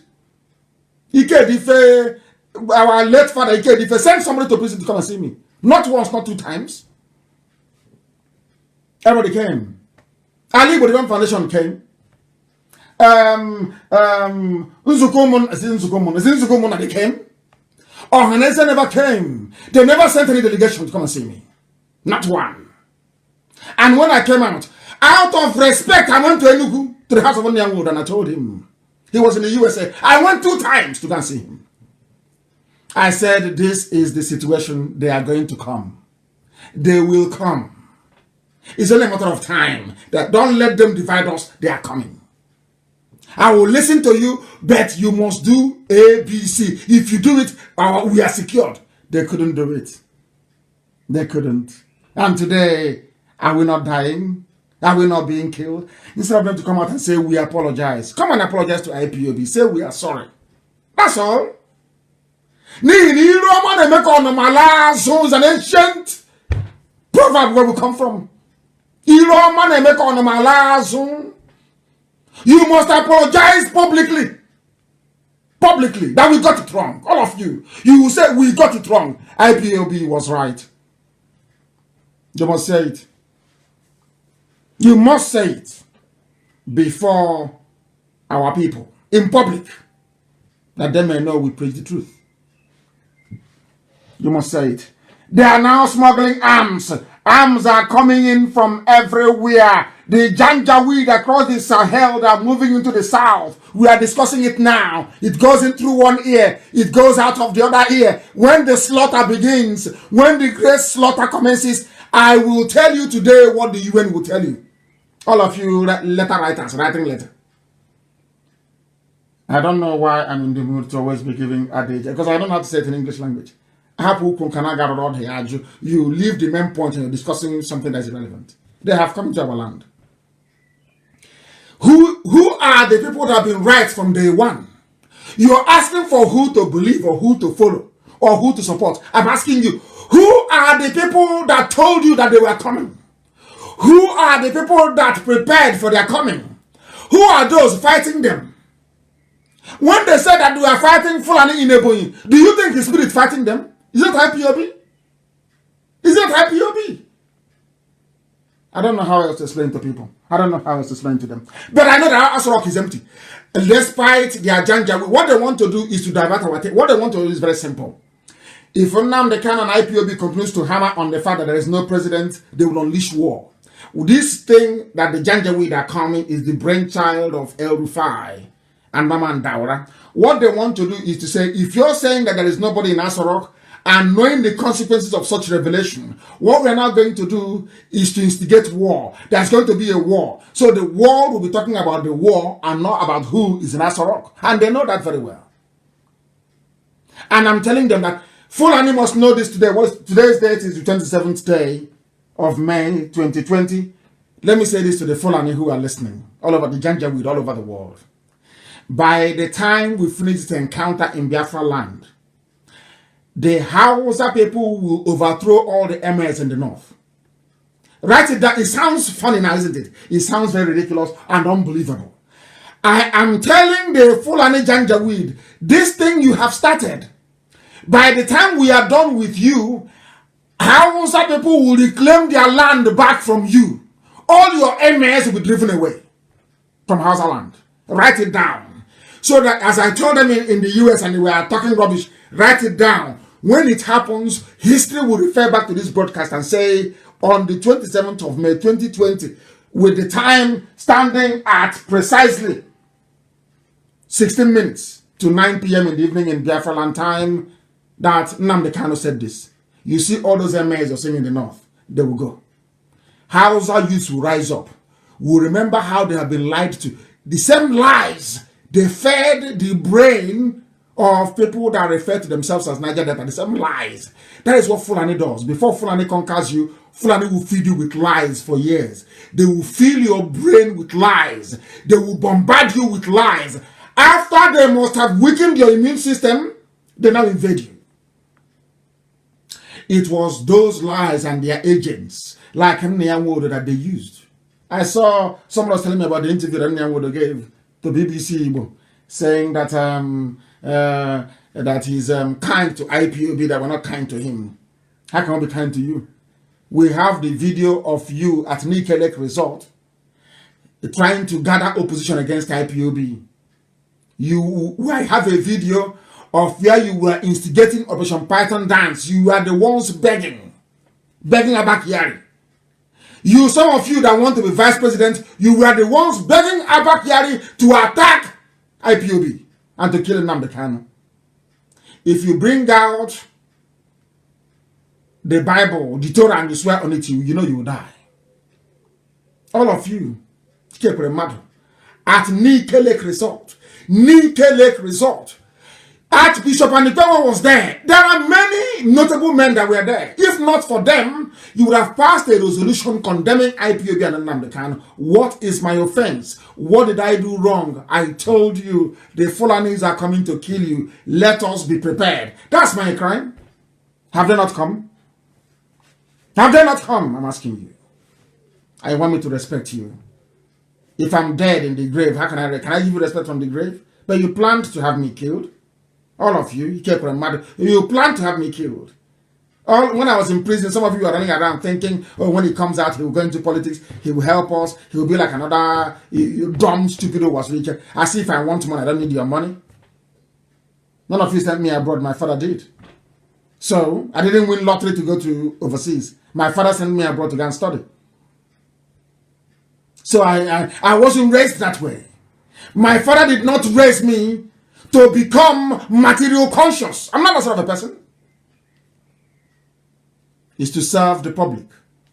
So that anytime somebody knocks on your door, you can open the door. At least if they're not Janjaweed, they have come to kill you. Asarok is empty. We must listen to me very carefully. If you want to see Biafra this year, all of you must go and join Twitter, you must join Facebook, you must join Instagram. We must keep bombarding them with facts and figures. We will have weakened. Elohim has done the job. It's for us to go and march around the wall and bring it down. That's what we are doing now. Metaphorically speaking. Elohim has done. Asarok is empty. We are not that. We are anybody trying to divert it. Oh, it's too much now. You start talking about this thing for nearly 10 years. It doesn't matter. We focus on it. That is our gateway. Asarok is empty. I want to see the head of state or the diplomat that will say, oh, Aisha, what you did is very good. Congratulations. I want to see the person anywhere in the world that you may know that what we're saying is the truth. We are live and we are direct. Humanity is paying attention. Not mattering what Facebook is doing. Mankind is paying attention because we are being listened to everywhere. On radio, we are on apps, everywhere. The world is listening. Not just on Facebook. This is 0.003% of our listeners all over the world. If I tell you, anytime I finish, the reach I have on every broadcast is over 2 million. If you don't know, that's only on Facebook. On social media. So I forgot all these games they're playing, trying to dampen your spirit, trying to suppress our numbers. So that is their game. We know. Is Yoruba that writing all these things for them? I know they prepare it for them. When I say Yoruba, the very bad ones, your media, not every. Of course, in Igbo not have good. We have good people in Igbo.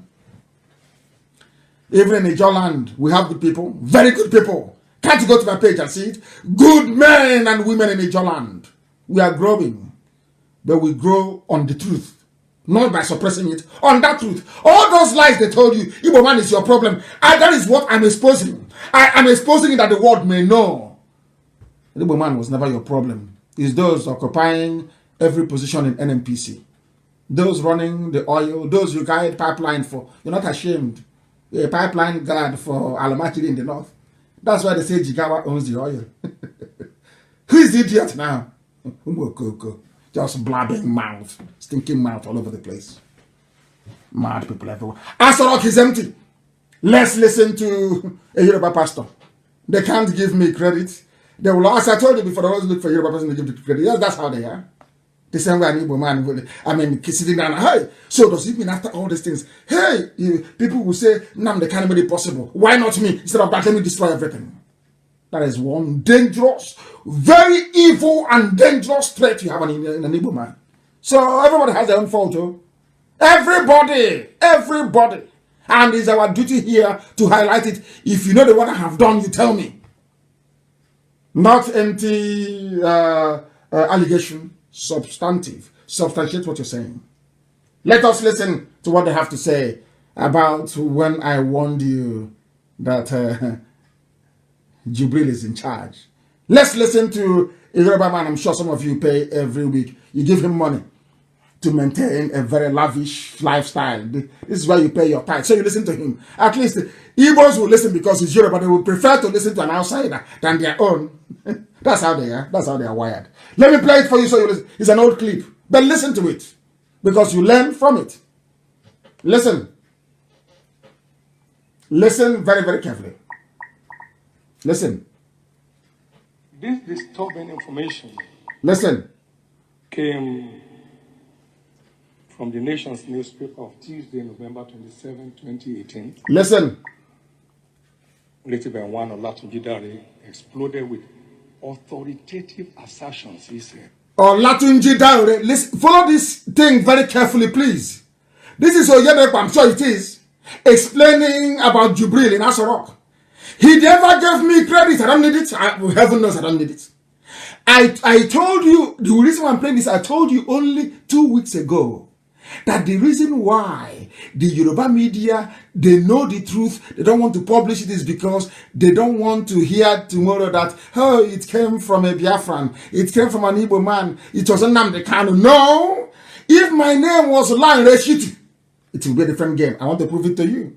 That's why I'm playing this. So listen very carefully, please. Listen before they say I'm prejudiced. I don't like some people. I do. But I hate bad behavior. I can't stand it. Because I'm clean. Listen. Claiming, among others, that President Buhari had died in the UK in 2017 where he was undergoing medical treatment. From Lanre, not from Nnamdi Kanu. I say, as soon as they brought that nonsense back, I told them that thing there in Asorok, from my father's compound, I said, that thing in Asorok is not Buhari. I said it in 2017. He is referring to an article written in 2018, loaded with authoritative facts. Hey, Elohim Narotito. Let's listen. How? Listen. That the entrenched Kaaba in Asorok had procured a Buhari double in Sudan and pressed him into service as Nigeria's president. Yes. What? The representative of the Jibril family, that is the supposed having discovered the gigantic swindle, suddenly showed up in Abuja the other day and demanded to be compensated with a power-sharing arrangement at the federal level in perpetuity. Perpetuity. Plus 50% of Nigeria's oil revenues for 10 years in the first instance. Now, that was on the back page of the Nation's of Tuesday, 27th of November. Tuesday, 27th of November, go and find it. Back page of Nation newspaper. Find it. It was in 2018. 2018. Listen. This is Oyedepo. I'm sure Igbos will now listen. Because it's not Nnamdi Kanu speaking. So they will listen. You know, that's how we are. They will listen now. Yoruba man is talking. You know, we love Yoruba. To be honest with you, we do. They are it's only Yorubas that can say something and an Igbo man will listen. If you want Igbo people to do something, go and tell a Yoruba pastor to say something. And the Igbos will listen. I'm being honest with you. That is the truth. Before heaven and earth, that is the truth. If you want Igbos to listen to anything, go and tell a Yoruba pastor. Winners redeem. Any of them, if once they say it, it becomes gospel. That's how we are as a race. Let's try and listen more. That, and I quote, failing these, they would tell their story to the whole world. Blackmail from the Jubilee family. It further stated that the Nigerian authorities have entered into frantic negotiations with Jubilee's family to head off what is sure to be the world's dirtiest and worst kept secret, he said. Are you listening? Dirtiest and worst kept. That is why I'm telling you, as a rock, don't let them distract your attention. They write a lot of rubbish. They concoct all nonsense. Do you know that somebody that said that he's a Biafran, I was doing Biafra with in America when I was photoshopping the pictures of our mothers in Anambra, saying that they had rejected IPOB and me. Somebody who's an intellectual, so to speak, in America. That's how we are. This is Oyedepo telling you, I want this publication found. Go and find it and read it. Yoruba journalists listened to what I said, one of those with conscience, and wrote it in a detailed manner. I was the one that told you this man is from Sudan. I gave you his name. Now that Yoruba has written it, now it is now acceptable. The same thing Niyamwood and World Igbo Congress did. Have I not forgiven them? I've forgiven World Igbo Congress. That's what I'm asking you to go and affiliate with them. Every group should affiliate with them. Let them get this work done. Are you hearing it? Let me start from the beginning once so you understand it. I want it found. I want this publication found now, please. I want it found. I want it found. This disturbing information. Listen, disturbing information came from the Nation's newspaper of Tuesday, November 27, 2018. November 27, 20 what again? Let us get that. I want us to get it right. I want us to get it right. I'm now behaving like I'm now pausing and moving forward like Simon. I'm now playing video, moving it. I enjoy his program anyway. I watched it before coming here. He's doing very well. All of them are doing very, very well. All of them are doing well. And I'm sure it was the expose by Prince Darlington that caused a change of heart in those that fell behind. We welcome every sinner that has repented. Once you repent, we welcome you. When I listen to someone, but he goes forward and backward with his videos. Very amazing, I must say, amazing. Let's listen once again to what this man has to say. This is Oyedepo. From the Nation's newspaper of Tuesday, November 27, 2018. 2018. November 27, 2018. November 27, 2018. Back page of Nation newspaper. Everything I had been saying about Jubril was there. Yoruba media knew. Yoruba pastors knew. Oyedepo knows that Asorok is empty. Hey. They know Asorok is empty. Asorok is empty. He is empty. November 27. November 27. Even Tinubu's newspaper, they know. Please hurry up and get it home. Before they ask Google to delete it. Get it this night before they ask Google to delete it. Gospel from heaven. Like I'm under divine, as long as I'm behind this man, I am under divine instruction from heaven. Divine.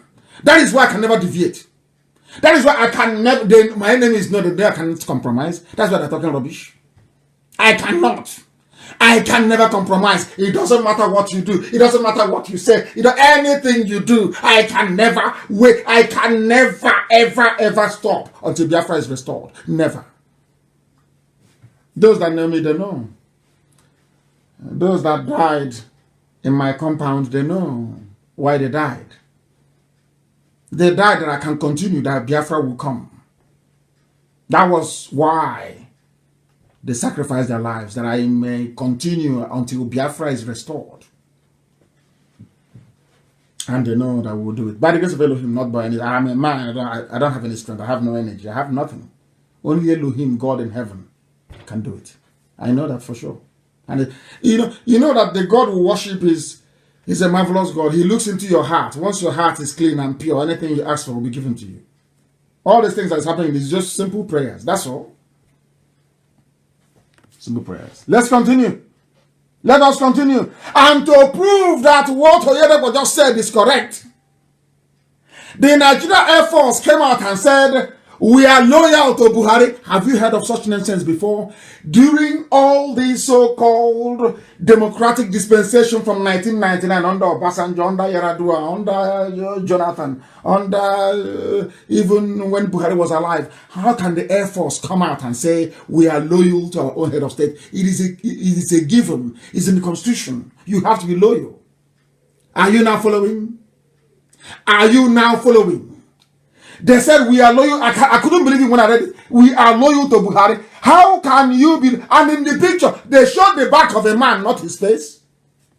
Now they are very far. Somebody saw that thing on Saturday and said this is Buhari. And I said to them, you are insane. How can this be Buhari? An 80-year-old man. Are you blind? Go and look at every 80-year-old in your village. Look at the pictures that are telling you is Buhari. Does he look 80 years old? A man with kidney failure. A man that had part of his brain removed. He had brain tumor behind his ears. How can that? You people, I don't know, Zook. Hey, this UG black people. Black people. Who did these things to you? Who cursed you? Who did this to you? Very, very sad indeed. Extremely sad, I'm telling you. But I must preach the truth. It doesn't matter what they do. It doesn't matter what Facebook does. Nigeria Chief of Air Staff, Air Marshal Abubakar Siddiq, has said that the Air Force is loyal to President Muhammadu Buhari. Why would they say they are loyal to him if the administration is not in trouble? Simple, common, common sense. Common sense. Why would the Air Force come out to say they are loyal to a president if that president is not under threat from somewhere? Do you understand it? Do you now understand it? It is the spirit of our fathers they killed in the battlefield, of our sons and our daughters that they starved to death. That was why Elohim said, I will destroy Nigeria for your sake. If your hands are clean, after our atonement in Malaysia, Elohim said, if you keep your hands clean, if you don't compromise, I will give you Biafra. I will destroy your enemies. Before your eyes, I will destroy them. And it's happening today. The Elohim is in charge. In heaven is in charge.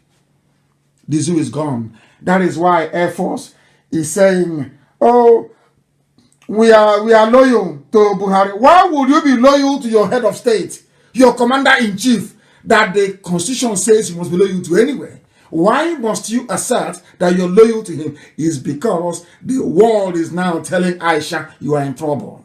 Aisha, you are in trouble. They have told Gambari, you are in trouble. They are not saying we are loyal to Buhari. You think they don't know what we are doing? Their greatest nightmare is Nnamdi Kanu and his IPOB. I say IPOB doesn't belong to me, it belongs to God in heaven. But I lead them with pride, I'm telling you. The very finest people on the face of the earth you can ever lead. We have nothing, but yet we move mountains. Mount we do. Any enemy we confront is decimated beyond recognition. Beyond recognition. That's how formidable we are. Because our hands are clean. Our hands are clean. Our hands are clean. And will always be. Will always be. They now know. Buhari never transferred presidential power to Abaka. Are you listening to what is happening in the zoo? There is infighting. They are fighting themselves. They can no longer contain themselves anymore. A woman is now in charge. Aisha Buhari is in charge. And in Islam, that is a no-no. There is no woman in Islamic world anywhere calling the shots. But Aisha is now in charge with her boyfriend. So, some people are upset about it. Very, very upset about it. Now they're fighting her. Air Force is pledging loyalty. Now they're saying Buhari never transferred power to Abakari, and you're telling me that same Buhari is alive, and all this chitty-chatter, all this nonsense is going on behind his back. He cannot speak. Is that the Buhari you know? The Buhari you know, when the chips are down, Buhari will tell you that my wife belongs to the kitchen, it belongs to my sitting room, belongs to the other room.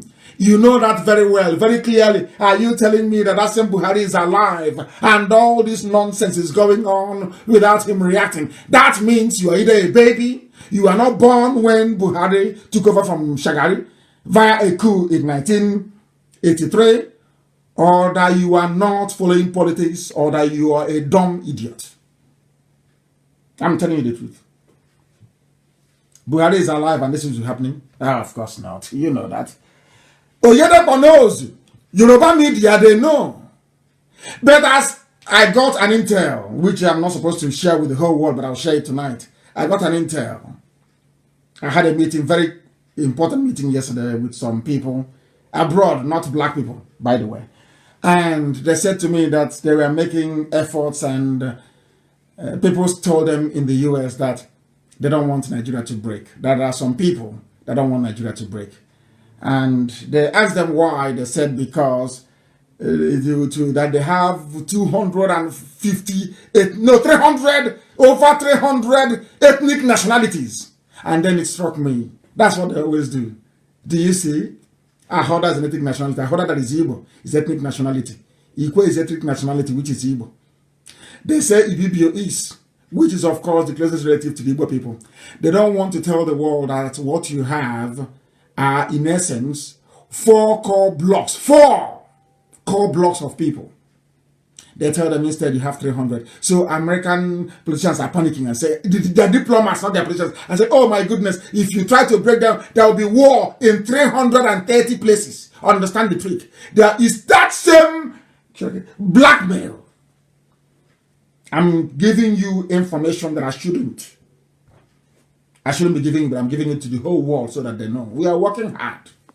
Why can't you divide the zoo? They read my tweet, of course they do. Why can't you divide it now? They said because you start war in 300 places and the world doesn't have the will, the money, or the army to go and to come and police war in 300 places in a population of over 200 million people. That, do you see how the zoo is doing it? They bribe the diplomats in Abuja. They give them a lot of money. They bribe BBC. They bribe every news agency in the world to trot out this line. They have very top-notch consultancy firms working for them. Top, I'm telling you. They give them a lot of money. They lobby them. They give them money to bribe. Once you talk, they bribe you. Just go to the meeting and tell them that if you try to separate Biafra from Nigeria, there will be a war in 300 places and millions will die. That's the only thing that I'm telling them. Let me sip water.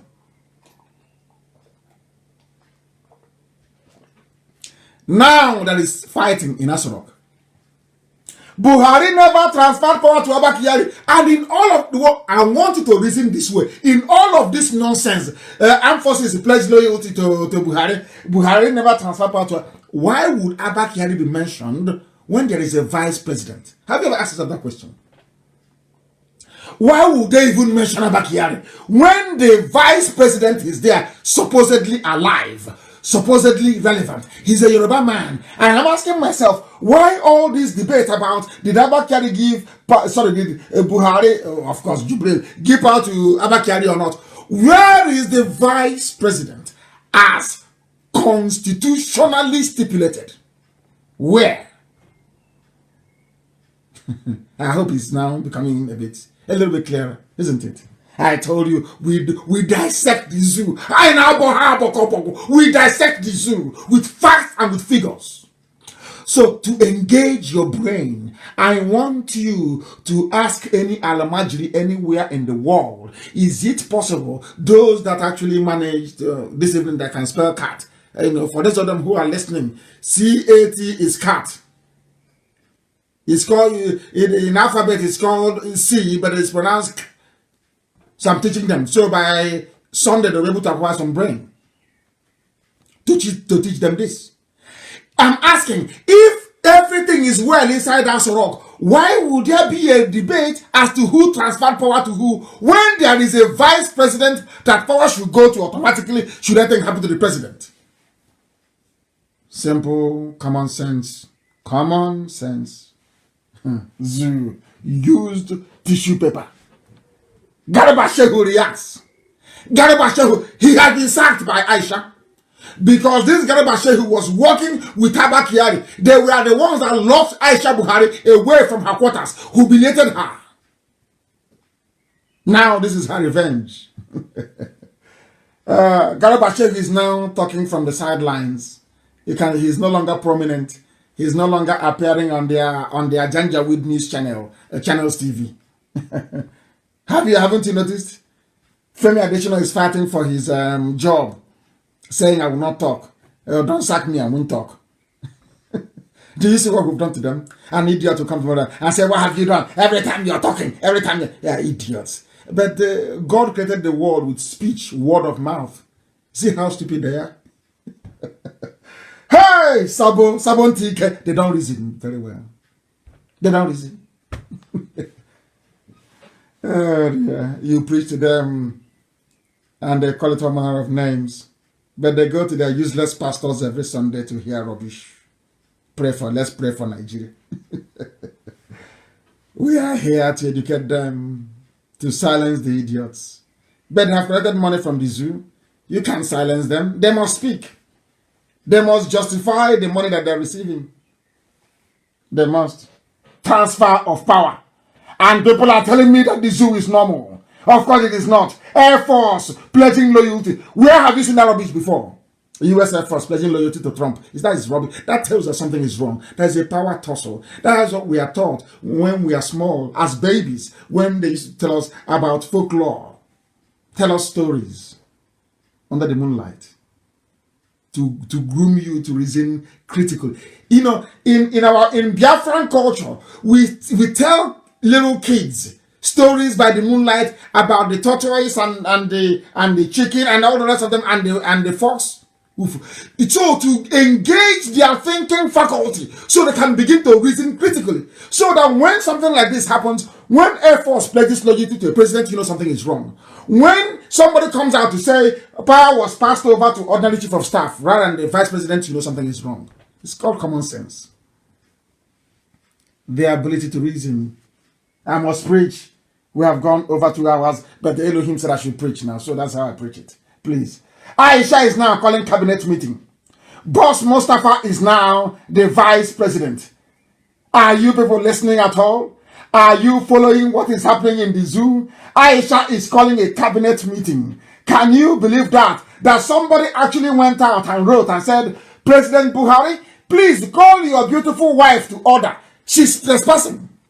In a democracy of 200 million people, supposedly.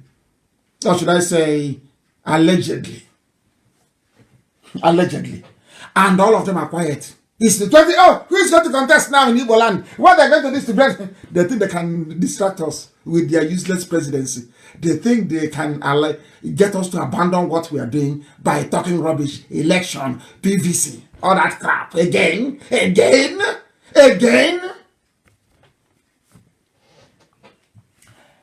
It has never been the duty of a First Lady of the Federal Republic of Nigeria to call a meeting of political stakeholders, which includes the Vice President and the Army Chief of Staff, into a meeting to discuss national issues. Is it clear now? But I told you here, the first in the world. I told you before anything happened that Aisha had taken over. I told you this thing about 3 weeks ago. I told you she's in charge. I told you live on air. Are you now believing me? There is no word that comes out of my mouth that is not divinely ordained by heaven to be preached. That is why everything I say is correct. You may not believe it. I told you that Aisha was in charge. Some of you poured scorn. You said that, and I'm asking those people, please clarify. Please tell me, if Aisha is not in charge, why would Aisha call a cabinet meeting in a presidential system of government? Why? How? Do you see why our enemies are afraid of us? Because we are learned. We are intelligent. Very, very intelligent, I tell you. Too intelligent, I'm telling you the truth. Do you see how we're unraveling the zoo? From what comes out of their mouth, we destroy them. Not, did I make anything up? Say, oh, what he's saying all the time, every time, he's obsessed with Buhari, and he's obsessed with I'm telling you the truth. And he's here. And somebody is writing, President Buhari should please call his beautiful wife to order for trespassing. And I'm asking, the same man that said that Aisha should not answer a first lady, the same man that said the office of the first lady doesn't exist, the same man that said Aisha belongs to Zarun. How is that possible? That now Aisha is calling a cabinet meeting when that man is alive, a former military dictator. Are you telling me that some of you have taken leave of your senses? You no longer reason? Now tell me that the zoo hasn't fallen. I want somebody to tell me where an unelected woman brought in her lover. Brought in her lover in broad daylight, in broad daylight into Asorok, a woman in Islam. This is evil in Islam, immoral. All the Muslims in the zoo, have you seen the extent of your immorality? It stinks. It stinks. Aisha is calling a cabinet meeting. And all of you are Democrats, you're intellectuals, with professors. Meanwhile, they are coming to the South to kill you.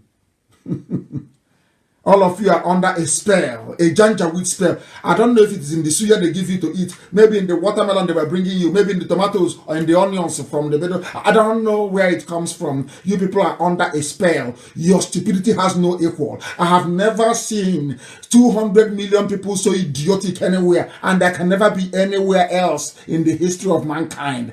That you have 200 million people packed together in a space full of so much stupidity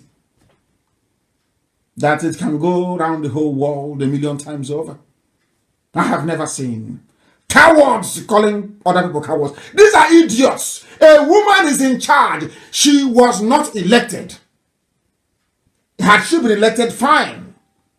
For me personally, I would even prefer a woman president to start with anyway, because they don't steal money. They don't steal. Women don't steal. If you make them try, that's why IPOB is thriving with the little things that we have, because a woman is in charge of our finance. The same thing doesn't happen in the USA. We are going to hand over our finance in the USA to women, not men. Not men. Because men are not transparent sometimes. They're not. Something happening in the USA. We are going to close all that loophole. I don't want to be involved in anything that will bring shame or dishonor to IPOB. Never, ever, ever. That is why we need transparency. There is no transparency in the zoo. None! None! What channels is busy about? Channels cannot do a documentary. Who is in charge? BBC cannot do a documentary. Who is it? Because they have all been bribed. They have collected their own share of the money. And they give you, some of you, 3,000 every week stipend to fight IPOB. World has his own. Obiano has his own group. Every governor have their own group of E-rats who will fight for them and defend them. And the E-rats, they have no job, no prospect, no hope of a job. Maybe they've promised them special advisor or special assistant in the year 2053. That's how foolish Nigerians are. A very useless set of people, I assure you. Useless. Useless. It is not the duty of a woman, a first lady, to assume the responsibility of convening a cabinet meeting. Aisha is flexing her muscle everywhere. She's the one now in charge. Time to make Nigeria great again. Aisha is now telling officials, this from Icons News, they are reporting it's time to make Nigeria great again. Like maybe a mini version of Donald Trump in a woman. Time to look at, was Nigeria ever great? When was Nigeria great, I'm asking? When? When was it great?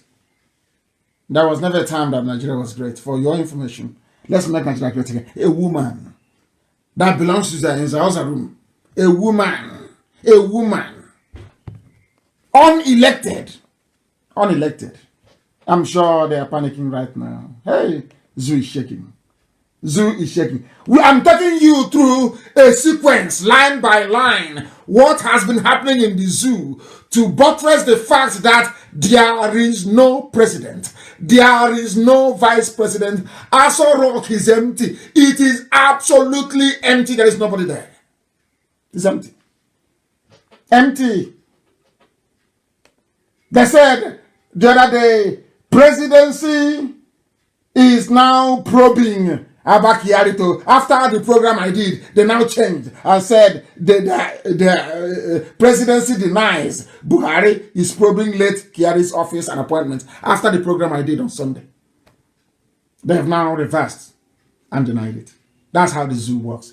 Because their media is their cash and carry to support every evil. Once this, even if Lucifer were to pay them, they will tell you that the road that leads to hell is paved with gold.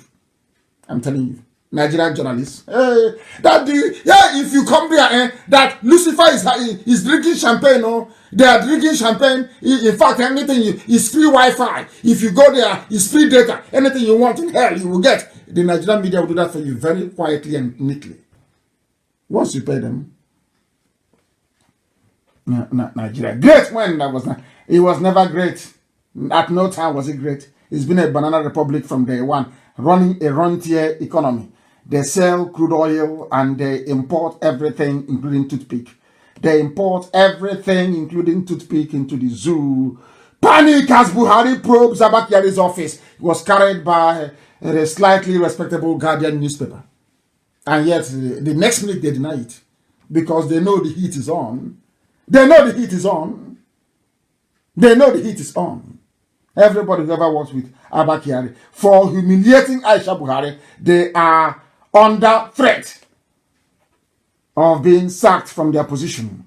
Under threat from being sacked. Every appointment made by Abba Kyari, every appointment made by the late chief of staff, this is according to Guardian again, not IPOB publication, not Icons News, not anybody independent. No, this is not anybody who you can blame of being sympathetic to IPOB. No. Buhari cancels appointments and approvals made by late chief of staff Abba Kyari. Cancels them. Who cancelled them? Aisha Buhari. Why? Because she was not in good terms with Abba Kyari. Is it not clear to all of you that you have no president and you have no vice? And in all this nonsense, how about the appointments made by Yemi Osinbajo? And now, if you're cancelling every appointment made by Abba Kyari, how about Hope Uzodinma that he appointed? Why are you leaving him? If you're going to probe all the appointments and reverse them, why don't you reverse Hope Uzodinma in Imo State, who was appointed as a result of Abba Kyari arm twisting the judiciary to appoint him from number 4 to number 1, only in the zoo. And Ohaneze went to pay homage to him. Once there is a bit of cash, Ohaneze and their throw. They're like a Nama following grass. Anywhere there is hope of raising money, they go there and they raise some cash. These are elite, elders, intellectuals. They are party. Every monkey is an intellectual. Every fool. Once you can cram 1 or 2 lines in a constitution, you recite it long enough, you are an intellectual. You speak English, he's an intellectual. Fools. Whoever told you that stitching sentences together, makes you an intellectual? Who told you that? From where? Who told you that being able to stitch 2 sentences together, string them along beautifully, makes you an intellectual? Who told you that? That's how backward education is in the zoo. Every monkey is an intellectual. Buhari cancels appointments. You should also cancel Hope Uzodinma. He was appointed by Abba Kyari to serve the Janjaweed interest. He thought he was going to live forever. The whole battle is raging. That even Dabiri, Erewa, they are now fighting over office space. They have kicked out Dabiri Erewa. They have kicked her out of her office. Under a new regime. Because there is no Buhari, there is no Osinbajo. None! Nobody is there. Aso Rock is empty. If you're in doubt, go and ask your daddy GO. Your daddy GO will confirm it. Because Aisha is on a revenge mission. On a revenge mission. Those that denied her. Initially, Aisha wanted to bury to bring back the body of her husband and bury him in Daura. It was Abakari that prevailed on her not to do it, to allow them to continue to rule to 2023. They thought nobody would know. They never counted on the fact that we will expose it. Now, you see how many years it took us to put them on the back foot. How many years? I announced it in 2017, 2018, 2020. How many years? 17, 18, 19, 3 years. 3 years. If we had given up, by now they would have gotten away with this horrible, horrible crime of the century. But they can't go free. Aisha Buhari knows. She can't. They all know this now. Even the diplomats in Abuja covering them, they know they can't escape it. They can never escape this. Nobody can. It's like pregnancy. It will give birth. Very soon, let COVID-19 finish. Let me see where he will go, anywhere in the world, to attend. Oh my God. What will we do to them? Let them come and attend now. Let's see. What we did to, people are saying, do you see what we did to Jubril in Japan? You know what we did to Jubril in Japan? We chased him away. He couldn't attend any of the conference, any of the meetings. Worse is going to come. Let COVID-19 finish. Let me see where he will attend the meeting. And then we'll give them the embarrassment of their life. That thing they had in the world, will see it by force. If they had any brain, if Aisha had any brain, what should have done is to call a few people to say, please, I give you Sovereign National Conference. Anything you decide is what we're going to do. That is the simplest way of diffusing everything. But they are power drunk. They're enjoying money. Their kids are driving Rolls Royce on the streets of Abuja. They're having fun. Whereas those that say they are Niger Delta, they are drinking the same water that they are going to toilet in, they're urinating in. And I want Nigeria. Are you following me? Are you hearing me? I said their children in Abuja driving flashy cars worth billions of naira. Billions, I said. And you are in Niger Delta doing our oil, doing one Nigeria. The same creek that you go to toilet in, that you urinate in, you go there, you fetch water to cook, you fetch water to drink. And you're one Nigeria. And Igbo man is your problem. Do you see how daft you? Do you see how roundly stupid you are? How roundly foolish you are? Daft people everywhere. Daft everywhere. Igbo man is your problem. It's our oil. Have you seen it? Have you seen the cars they're driving? I think Ekpa was showing it. Have you seen the cars that are the flashy, beautiful cars? The beautiful, wonderful cars that are driving in the north? How about you? You ate poisoned fish in Bonny? Our people are dying. They are dying in Bonny. They are dying. They ate poisoned fish from the water. The same water they polluted, they contaminated with the help of their friends, telling you about one Nigeria. You are now dying in large numbers. Whereas those that told you an Igbo man is your own flesh and blood is your problem, they are driving flashy cars in the north, flying to Bayelsa with private jets. El Rufai and the son tweeting. Hey, Zoo, I don't know. I say in my next life and life, I don't think that God has assembled such number of stupid people before in the history of creation as you have in Nigeria. I am not sure that anywhere in recorded history that you have such large number of idiots in one place. Never before. Nigeria is just the only one I can think of.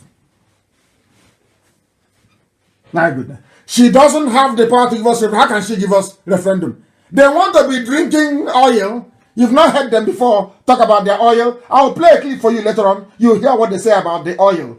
There's some idiots who they prefer to be pipeline security guard, the people from Jigawa, than to work with their own flesh and blood to be free.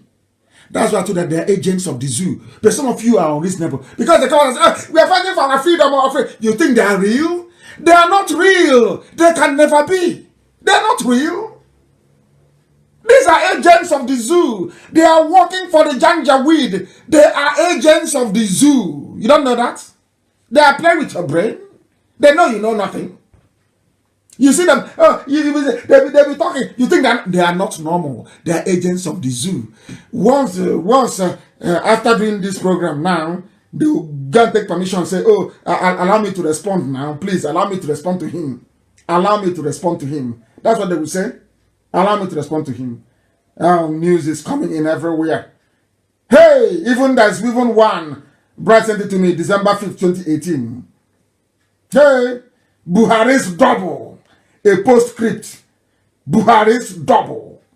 They know, Yoruba media, they know that Asorok is empty. Yoruba media, they know. After Obasanjo knows. Atiku knows that Buhari is dead. That is how evil they are. That is how satanic they are. All they are interested is oil. Hey, if we allow them, if we expose this secret to Nigeria, will break up and our oil will go. All those, they are emergency millionaires. They'll become paupers overnight. Overnight. I think it is ridiculous for somebody to say that Buhari is dead. Can it be such nonsense? Somebody is in the zoo. I think it is ridiculous. Can you believe how idiotic some people can be? And I keep asking them, you all have forgotten the hole in the neck. Do you think I'll forget? No, of course not. I'll tweet it tomorrow again. You think I'll forget? No. How about the hole? So the hole has disappeared? The hole in the neck is not there anymore? And you claim your intellect, you went to school.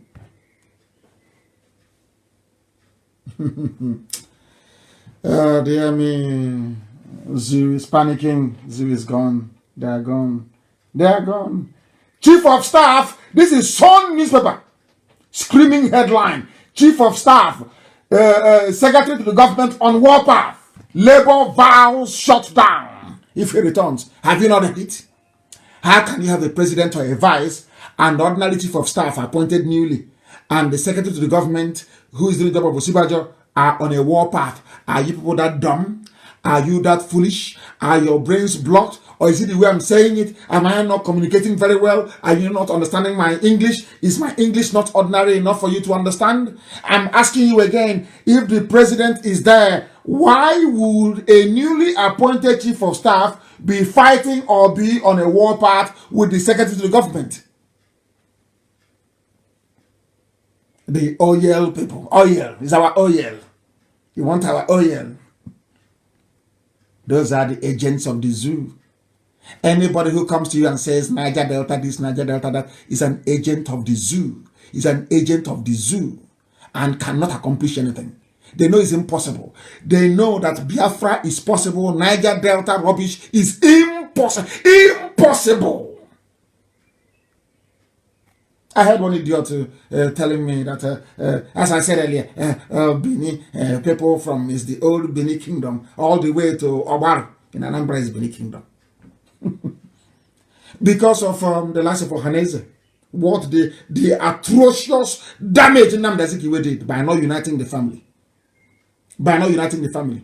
I am doing what Azikiwe should have done. Look for your people. What you show to somebody, I can only introduce your brother or your blood relative to you, not your friend. You make your friends yourself. The only person I can bring to you is your brother. I am looking for my brothers and my sisters everywhere. Is there any oil in Benue? I'm asking you. But I know that Idoma are the same people as I am. So is he getting? Is there any oil there? They don't reason. They don't reason very well. They don't reason. They don't reason. Oh, dear me. Chief of Staff is fighting. Why would Chief of Staff be fighting and Labour is threatening strike if you have a president? Mad people everywhere. Hey, we are preaching this very gospel. It doesn't matter what Facebook does. We continue to preach. If you like it, you take it. If you don't like it, that's also up to you. We don't care. Have you seen the picture of Alamajiri?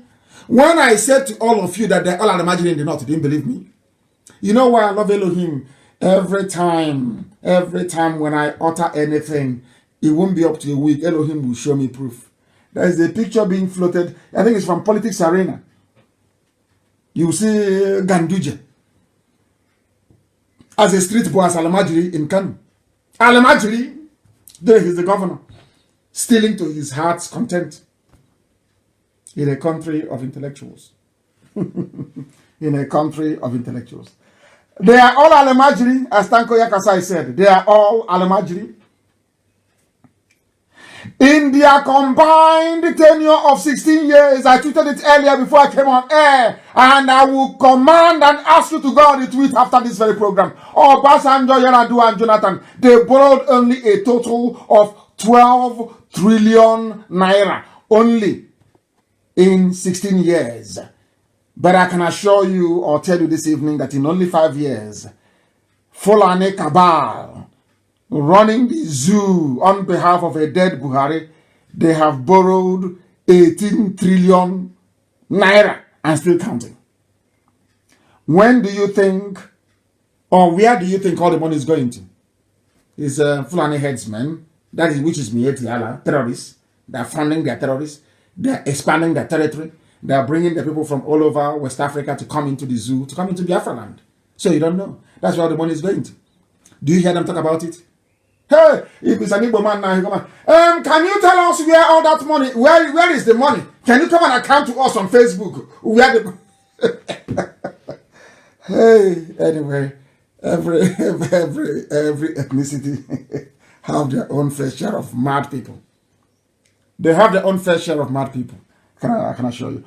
Nationality movement, Fulham, they have claimed ownership. They have claimed ownership of the whole of Nigeria, from Sokoto to the Atlantic. Oil, people, are you listening? All the pipeline security guards, are you listening? They have claimed the whole of the zoo. Google it. Fulani Nationality Movement, FUNAM, in bracket, claims ownership of Nigeria from Sokoto to the Atlantic. Go and Google it, it's there. And you still believe in one Nigeria. Live on God bless Nigeria. So when a Yoruba pastor is telling you to pray for one Nigeria, you can see that he's working for Fulani people. Can't you see it here?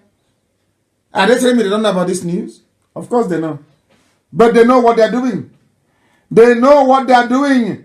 They played this very video before about them having fun on the streets of Abuja. Let me see. I want oil people to enjoy the sound of the cars, at least.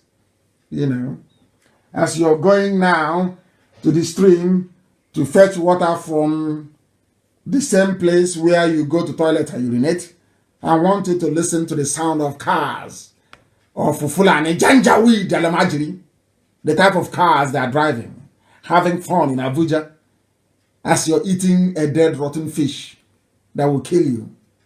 Yet, man is your problem, Abi. Let's hear them. Hear them. G700. Ferrari. Lamborghini. Mashallah. Hey. Look at them in Abuja. Their father is rich on oil from Biafra land. Are you hearing the sound of the engine? Are you hearing it? Look at the cars. They are racing. Over the street. Hey. Look at them. Lamborghini. Look at them where they park the cars. Every range of car that you think of. This is as you are struggling, this is as you are struggling to find water to drink in the creeks. As you're struggling to feed. As our children are going to school, they are falling into the creeks and they are drowning. They have no food to eat. There are no houses to sleep in. As our mothers are suffering in the so-called Niger Delta. The only way out is Biafra. Yet you know that the only way out is Biafra. But you come and you're talking all this nonsense about South, all this garbage. Knowing fully well that Alamajiri children are having fun in Abuja, driving Maserati that they didn't work for. Now you see the full meaning of divide and rule. Now, who is stupid? All of you that didn't support Biafra, do you see how stupid you are? Is it now very clear to you? The cars are in the north. Tomorrow morning, 5 a.m., our mothers will rise up to go and look for fish to catch, to smoke, to sell. Those who didn't go to school are in Abuja, driving fast cars. And you tell me you believe in one Nigeria. Mad people everywhere. Mad people everywhere. And who gave them the authority? The people that gave them the audacity to be doing this are those of you telling me you are not interested in Biafra. And those of you telling me about South. Those of you telling me that Igwe people come from Bini. All you idiots. You are the ones causing this problem. Let me drive. I want to ram it home. I want to drive it home. I want to drive your stupidity home. I want you to understand how foolish you are. I'm going to play this clip for you so you listen. So you hear it. So tomorrow morning, as you're opening your stupid blabber mouth to be talking rubbish, Niger Delta, let shame catch you. That's why I'm going to play this for you. I'll play it. Listen. Miles or nautical miles or more into the ocean is because of that 72% of the land mass of this country, which is the North. The North owns everywhere. So what they claim is the offshore oil is actually the oil of the North. Are you listening? What they claim is actually offshore oil, is the oil of the North. And they are clapping. These are the people you're doing one Nigeria with. They are clapping at your stupidity, clapping at your idiocy, clapping at your Niger Delta garbage, clapping at your moronic South, clapping at your stupid. Oh, Chineke, people are stupid. So stupid. So stupid. So stupid. Are you listening? You have Bandef. You have. Are you working with the politicians? Who is the top politician? You are telling me to work with those appointed by Nnamdi. You think I'm stupid? You think if you say it, I will run to my death? Who are these people appointed by the North? Is that what you think? Do you see how they're saying the North? They never said Northeast. They never said North. It's only Nigeria doesn't have any North. It's only when they come together. Can you hear the man? All of you saying South, are you listening? All of you saying Nigeria, are you listening to this man? He is saying the North. He knows there is strength in unity and in numbers. Do you understand it? Do you understand it? Some will remain in the zoo because they were fathered by Fulani. Nnamdi blood is in them. I've told you this before. No genuine Biafran will say they don't want Biafra. Nobody on this earth. Because we are born with freedom inside us. That's who we are. They go all over the world.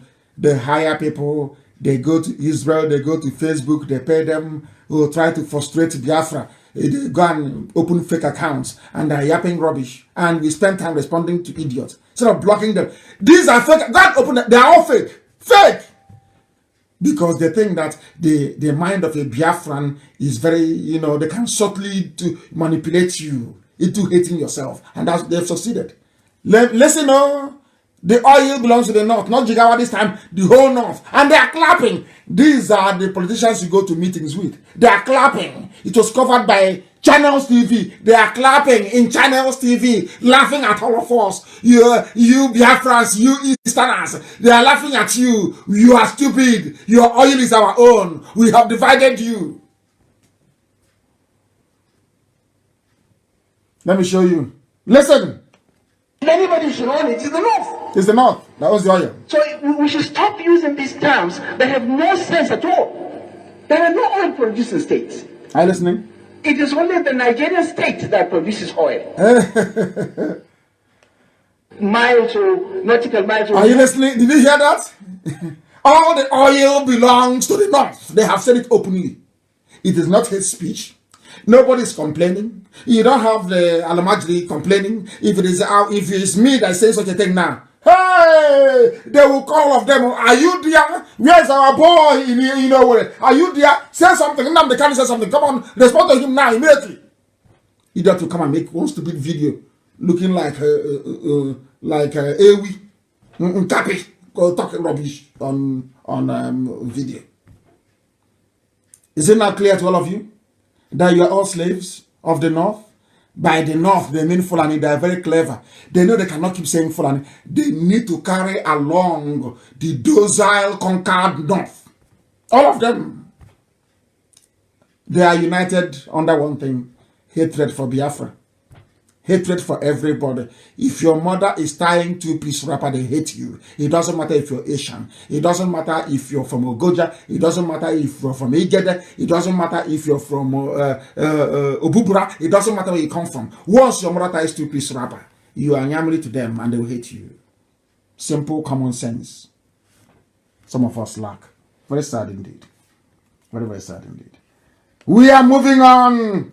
Heaven gave me a message to preach, and that is exactly what I am preaching this very evening. Somebody said to Pa Edwin Clark, continue to work for cohesion and progress of Nigeria, according to Buhari. That's Aisha. Yeah, Aisha's boyfriend. According to Aisha's boyfriend, continue to work for cohesion and progress of Nigeria. Listen to what they say. I told you the man is a traitor. I told you Edwin Clark is a traitor. That's why they asked him to continue to work for one Nigeria. The same people that said they own the oil, the same people he's serving as a slave, even at his age. Is it not clear to all of you? Anything I tell you is gospel. I can't lie. He's an elderly man. Why would I lie against him? Why should I lie against him? Rather. I won't do that. I can't lie against him. They are now asking, once you die, and Asorok congratulates you, you know you're a traitor. The same thing with the Igbo of Obunike. Once you die and you get a condolence from Asorok by this Aisha's boyfriend, Asain Buhari, you know you're a traitor. Fulani cannot congratulate you if they know you're a threat to them. Can they congratulate you? They can't. You don't know that? Keep on being a saboteur. If anybody doesn't want to join Biafra and be free because I'm preaching the truth, you can go to hell and continue to drink that water that you go to toilet in and fetch and drink. Continue. Continue.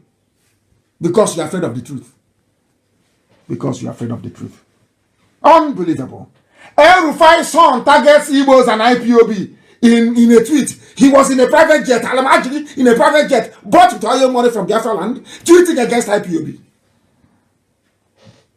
And targeting Igbos is in the news. Go and Google it. El Rufai's son targets Igbos, IPOB in reactive tweets.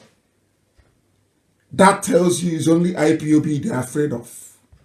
Who are you making mouth or blabbing your dirty mouth when the only people they're afraid of is IPOB? Have you asked yourselves why? Drop your petty jealousy, your village envy. The only formidable force they know is IPOB, not you. Not you. The only people is IPOB. We are exceptionally formidable. Exceptional. Let me see if I can read what the little Al-Majri is saying. Look at the father is the midget. They went to go and see their fellow sellout. Governor Nasser El-Rufai's son, Bello El-Rufai, has shared a cryptic post on social media that seems to disparage people from the southeast and south-south. Oh! So they didn't even leave out the slaves from the south-south. He included them. The governor's son shared some tweets. Bello took a swipe at the proscribed indigenous people of Biafra, a secessionist group that agitates for the freedom of Biafrans from Nigeria through referendum. IPOB, which has supporters, now they are talking. Now let me read you what this international media is writing. IPOB, which has supporters from the Igbo, Anan, Ebanke, Igala, Idoma, and other ethnic groups, believes people from the southern region are being marginalized by the northern. There is no elite in the north. What you have is Al-Majri with stolen money. There's not like elite in the north. There is nothing like elite in the north. What you have is Al-Majri with looted funds. If that is what you call an elite, then so be it. It's only IPOB there. They're not afraid of you. Those of you carrying office flat file in those days with one newspaper cuttings of what Zeke said, they're not afraid of you. They're only afraid of IPOB. IPOB are the only people confronting them. No other people has the balls nor the guts to do so. It is only IPOB. Formidable and exceptional. Incorruptible. incorruptible. Is no longer PDP paid him, APC paid him. Have you forgotten when I was saying it? Now I'm hammering APC now. Jubril, and not Jubril is dead, of course. Aisha and her boyfriend, they're no longer talking. But some of you listen to the gossip when it came. Oh, he must have taken money from PDP. Some of you idiotically took money to bought the garbage the gossipers were saying, didn't you? They never confronted me. I was going behind my back to yap rubbish. And I'll come on air and I'll say it. I disgrace all of you. Every idiot.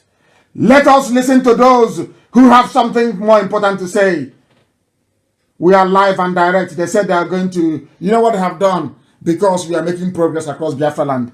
They have decided to fix election on the 30th of May. It doesn't matter. It's our fault. There is no relay station across Cross River. We are working very hard. Very soon, our radio, you know, our Radio Biafra cures every illness. That's why I love Radio Biafra. Once we are there, we broadcast for only 1 month. The ethics who are there, who are descended from Ibibios, they will then know their history. The way those in Bayelsa now know their history, know who their brothers are, know who their cousins are, know who their sisters are. That they don't come from the Sahel, from the desert in the north. They have fixed election on the 30th of May to try to stop us.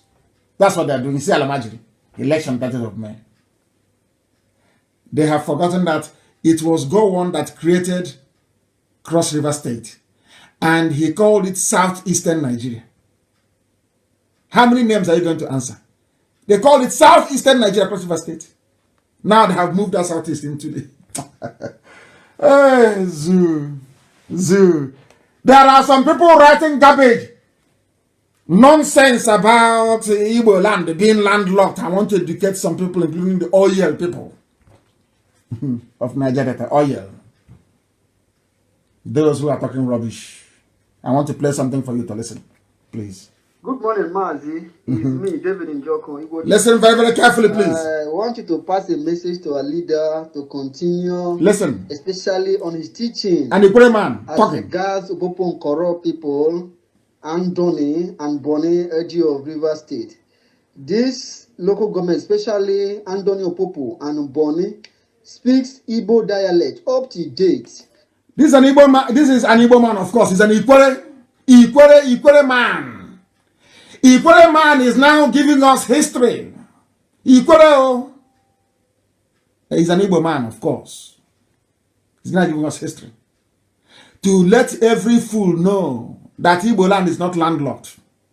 To let you know. I didn't want to say it is coming from the mouth of an Ikwere man. Listen very carefully.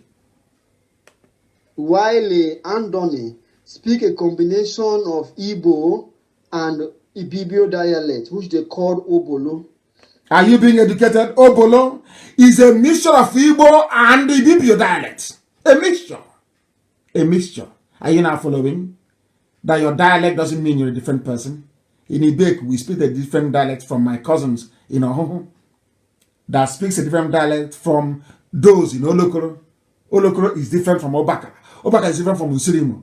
Usurimo is different, even more related to Ivrimbise and Ongwa.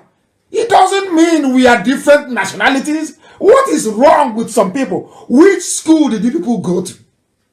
All you people bringing all these useless categorizations about our dialect and our language. Once your dialect changes, somehow you're a different person. In the Arab world, the Arabic spoken in Kuwait is not the same thing in Saudi Arabia. It's not the same. Written is the same, but it's not the same.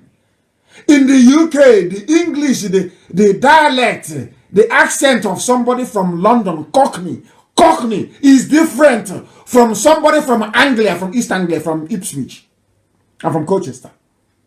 But they're all English. If a Scouser speaks from Liverpool, you cannot hear them. You can't understand their English. When they make movies, there is a subtitle in America so the Americans can understand what they're saying. But they're English, they're Englanders. Are you following? Slight variation in your accent, slight variation in your dialect doesn't mean you're different. So because the dialect of the people in Opobo is slightly different, that is why they're not Igbo. Let me educate, not me. This is an Equatorial man educating you. Please listen very carefully. What surprised me is times, even up to this stage, that the Jaw will say this area are their land. But if we are a land... It's not a Jaw. He's telling you. Equatorial man is telling you now. Equatorial man is now telling us, teaching us geography. It's not a Jaw land. Listen carefully, please. Because we know what the Fulanis did after the war to divide us. We know what they did. And as I've said before, I know what Melford Okido told me personally. The MPN governor of Rivers State. I met him in London, in his house, in 1998, 1999, if I'm not mistaken. I know what he told me. That day, as we were going, he gave us transport money, I'll never forget. The former governor of Rivers State, Melford Okido, the former governor, who was actually, as a matter of fact, even an Igbo man, Okido, who doesn't know he's an Igbo man. Let's continue. Let's continue. Why do they speak Igbo within this axis? So he should capitalize and continue to preach that this area, which is Opopo, Nkoro, Andoni, and Boni, are Igbo-speaking territories and should be known as that. So that should there be any sabotage from a jaw axis, this area mentioned gives us direct access to the sea because they are Igbo territory and should not be in that because up to date they still speak Igbo. As I talk with you, the person from Opopo speaks Igbo, the person from Boni speaks Igbo, and that of Andoni is a combination of both Igbo and the Ibibio dialect. So I don't see that this area should be called a jaw territory at all. I don't care because we're all one people. We're all one. I'm not trying to cast an spell. We're all one people. Ejo, Igbo, one. One people. One people. People should stop allowing themselves to be used by the Fulani against your own people. Against your own people. Don't be allowing yourselves to be used. Given what has been said this evening, that even Opobo, I have always known that. Andoni, all the Igbo people. Now, I want to know who is Pandev representing. I'm advising Pandev to either dissolve or change their name. Pandev, headed by Edwin Clark, must either dissolve or change. As long as Pandev exists, I will keep on attacking them. They should dissolve and no longer exist. They have no use. And also, Edwin Clark must also apologize publicly to Ijaw people and to Biafrans at large for his betrayal during the war. He was a traitor. He was an arch-traitor during the war. And if people condone traitors, I don't. If you want to come with us into Biafra, our hands must be clean. I don't condone treachery. I don't condone it. He was a traitor during the war, and he must apologize for his treachery. After all, a lot of people died because of the information he gave to go on. And this is the man that Nwodo was praising. You can imagine. Anyway, we love division, don't we? We love division. But they can no longer divide us because we are one people. We are one people. They can no longer divide us. Pandev must dissolve or change its name. Opobo is Igbo land. Boni is Igbo land. So all of you idiots and fulefus writing from Lagos with your Yoruba friends, you go to Eko, you drink, you write rubbish. Igbo land is landlocked. And you claim you're an intellectual. You say you are an intellectual. You claim you went to school. So you went to school, you've not been to Boni before. You've not been to Opobo before to know what they speak. Yet you claim you're an intellectual. From Lagos, with your Yoruba friends, media criminals, writing rubbish. Igbo land is landlocked. Who told you? That is the garbage that Janjaweed have been pouring into your brain for ages. And now you believe it. And now every idiot believes it and is mouthing the same rubbish every day. No, we are not landlocked. That I can assure you. Special announcement this evening regarding how we are going to fight the Fulani and run away from our land and the contributions we're going to make individually and collectively. I am making it very clear that we must all be on Twitter, on Facebook, and Instagram. And we must be active. I know that some of you cannot post your selfies on Twitter because Twitter is more intellectually based.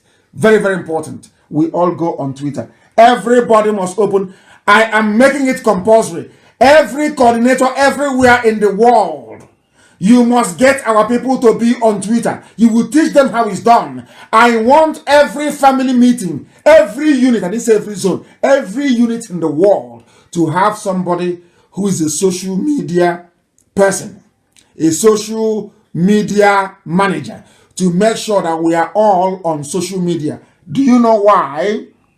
Because no single media house will do a documentary about us. They will always lie against us. Fulani terror headsmen are in our land. BBC will not cover it. We are the ones going to tell the world.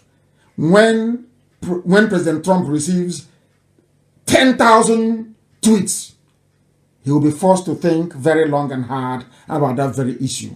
We must all go on Twitter. I am asking all our coordinators all over the world, Mazi Edoziem, our head of DOS, the Directorate of State, I am making it mandatory that every unit around the world will have a social media manager that will place all of us on Facebook, place us on Twitter, place us also on Instagram.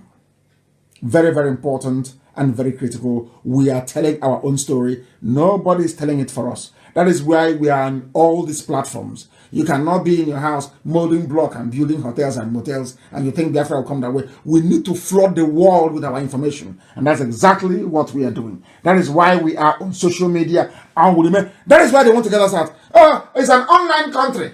They want to ridicule you. That's their game. That's the game. I know them very well. They want to make you feel ashamed so you no longer come online. They will therefore dominate you and spread every manner of falsehood against IPOB and Biafra, and we cannot let them. Very simple. They think we are not smart. We are very smart, and we know. We are remaining on Facebook. We are going on Twitter. We are going on Instagram. Every social media platform, we are the ones telling our story. Pandef, what is Pandef? It has no meaning. If they feel it has a meaning, give me an indigenous name that binds all of you together if it's not Biafra. No, it's called Morocco. Give me an indigenous name. You claim you are Pan Niger Delta Forum. Remove Niger Delta is not an Ijaw word or Ijaw nomenclature. Give me a word that binds somebody from Bini with somebody from Ogoja. Name it and give me one word. I know in the west is Yoruba or Dudua. I know in the north it is Awusa Fulani. Give me one word that binds the so-called South together. Name one local word that binds. It is not Biafra. Now you understand, don't you? Now you understand how we collapse the zoo. Reason and intelligence. That's all. If Pandef is to exist, give me a local name. Give me a local name that defines who you are. Because there is none. There is no name that binds a Yoruba person that descended from Oromiyan in Bini, the ruling lineage now in Bini. Or in Igodo. There is nobody that comes from that particular lineage of the current Oba in Bini. How are you related to somebody from Ogoja? I'm asking a simple question. How? But you're all in Niger Delta, Pandev. You're all in South. How I remove the English word, the nonsense, Niger Delta. Remove it. Give me one name that binds you together, historically, or as a people. Tell me now. I'm waiting. I'm looking here, and I'm checking to see if I'll get a text. Because there is none. So that's why Pandev is rubbish. It is wrong. Any day they hold a meeting, I will attack them. I will schedule an emergency broadcast and I will attack them. Give me a local name where you come from. Give me that binds all of you together. There is a name that binds the 7 states together. It's called Ohaneze Ndigbo. Give me the name that binds South together. Give me a name now. I'm waiting. not making mouth, talking rubbish on Facebook. Give me a name that binds you together. There is none. So it's fake. Meaning Izukaman and Neji. Go and look at the meaning of it. I won't tell you. Izukaman and Neji. Go and find it. Go and find the meaning of it. Go and find it. Nothing binds you together. That is why you have a concocted name, a made-up name, Pandef, that has no meaning. Is it English? Is it a John name? Is it a Benin name? Is it Urobo?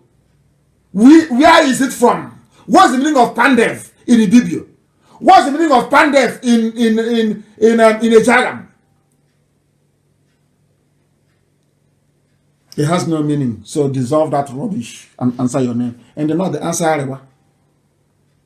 That's what the answer. Arewa in the north. In the west, the answer Duduwa. And we are Biafra. So the more you try to divide us, the more foolish you become. Have you seen it? I'm now asking you to give me a name, either in Ijaw language, any local name that is African, that binds the whole of South together. Give it to me and I will stop what I'm doing. Give it to me now, I will stop. Because there is none. Is there? There is none. Absolutely none.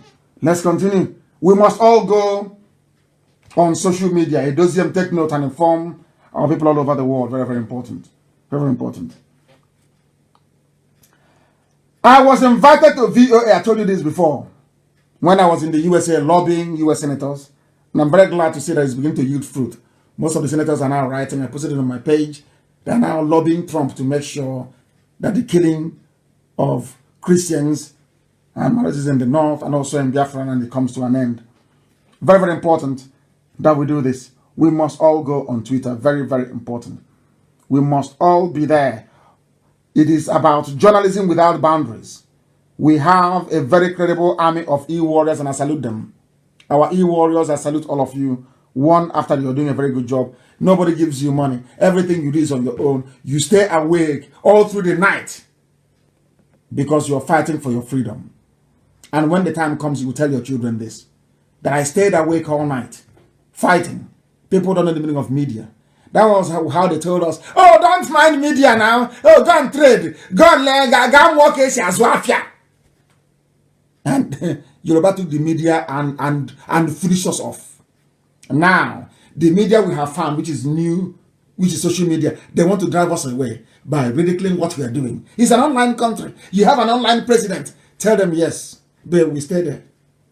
They are very smart. That was how they drove us away from mainstream media. Minaj was in Oposi. No Igbo man supported Minaj. No Igbo man brought out money. It died. That was when I knew our people is something else. Now they want to drive us away from social media that we dominate and control. The answer is no. So we must tell our story. That's why we are there. They think they're smart. If you say it's an online country, then we are out of shame, we abandon it. Alamajiri. Alamajiri. Yeah. Oh. We must continue on social media. We must continue because we are dominating. And I must also state very categorically, I love the freedom that Adaka Boro fought for. Because Igbo politicians then were very stupid and hopeless. I don't blame anybody for fighting for Niger Delta then, or fighting for whatever thing they were fighting for. I don't blame them. You can even see how the Igbo politicians are treating us, fighting for their freedom. And I can imagine what Adaka Boro must have gone through at the hands of these people to compel him to declare a Niger Delta Republic. And instead of calling him to ask him what is your problem, Ironsi locked him up. That was wrong. I don't support it. I don't. And I support the agitation for Niger Delta. That was then. But with what we know now, that they brought in this Niger Delta to divide us, please, we should not allow them to succeed.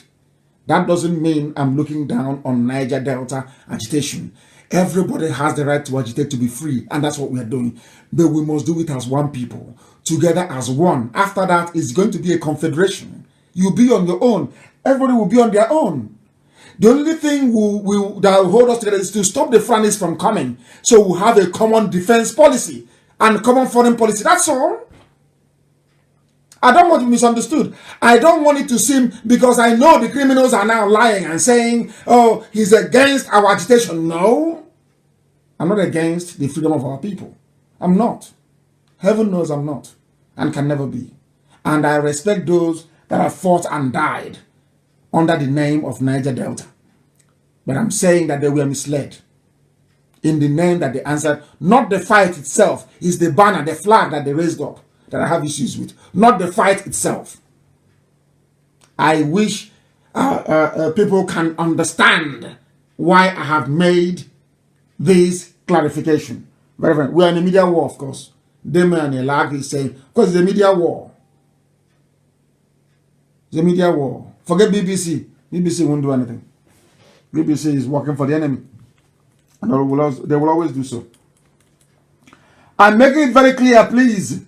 Our people are very, very terrible when it comes to public contribution. You will see some people will now go and be issuing account numbers online, claiming they're working for IPOB. We have not sent anybody or asked anybody to put talk to you about funding and about support, not funding, even support for IPOB activities and the work that we're doing. And that is Rabbi, as I mentioned before. That is Mrs. Okafor in Philadelphia in USA. That is Madam Oyibo. Madam Oyibo, that woman that gave us money. In fact, I announced everything. Madam Oyibo in USA today gave IPOB $100,000 today. I'm saying it openly. She gave us $100,000 today. One woman. She was the woman that gave us money before. And the money, people, I asked for people to contribute $1. She ended up giving us $17,000 today. Despite all this, she's one of those that actually fund my office. That doesn't mean I'm rich. I don't have any money, please. For goodness sake. She's one of those that fund my office. Today, she gave us $100,000 cash and paid it into an account in the USA. One woman, not an Igbo man. One Igbo woman. You see why I call Biafra motherland? Do you see the reason why? And that is why, from today onwards, our account in the USA will be managed by only women. Every account everywhere will be run by women. Every state must open a bank account to be run by a woman. And you must grant access to our sister Nnamdi. If you don't grant access to our sister Nnamdi between now and when next I'll be on air, I'll give you 1 week because of COVID-19. Every account in the world, Nnamdi must be in it. If she's not there, I won't trust that account and I'll close it down. Everybody, take note, especially USA. I'm announcing it live on air. Take note. If Nnamdi cannot see what you're doing in your account, because I'm the one that they will say they gave 4.4 trillion to.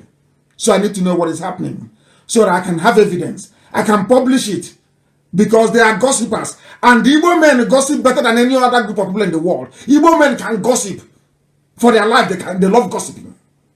I don't want it. Please, that is why, let me repeat, our women will be in charge of every account we have everywhere in the world. Only women, no men. Men shouldn't come near, they shouldn't come close to our account. No man should come close to it. It's an order from tonight. Very, very important, please. Very, very important, please. Extremely crucial. There has to be discipline in our ranks. Anybody giving you any appealing for funds on Facebook, on social media, distributing account numbers, telling you IPOB said, it is a lie. I did not send anybody. Only Nnamdi can speak to you about funding. Only Rabbi, who is my emissary. Only Mrs. Okafor, who has contributed immensely. She wanted to sell her house in America and I said, no, God forbid. A mother. That's to tell you what our women are doing. Only Mrs. Okafor, who has contributed a lot in this a lot. I don't want to mention the amount. A lot. Just contributed in this very effort we're making.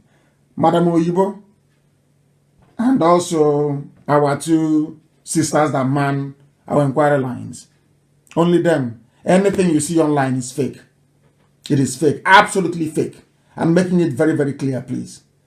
Nobody should give money to any IPOB officer in the USA claiming it is to fight Fulani headsmen. I'm making it very clear. I said no, no, no. If you want to support the effort to drive away the terrorists from our land, go to World Igbo Congress, look for Professor Ejiofor and give him your money. Don't give it to IPOB, please. We don't need it.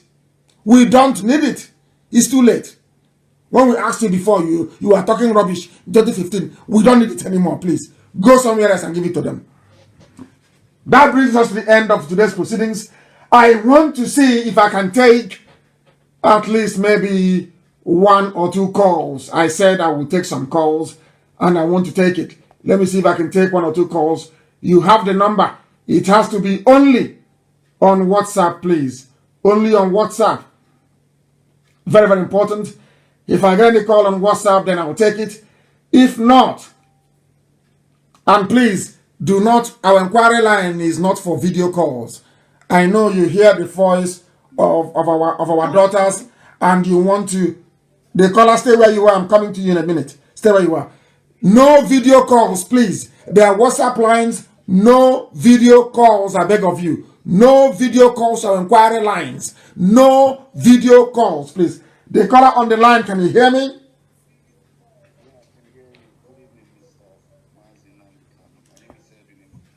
I don't know why this is so low. Just please do bear with me for a second.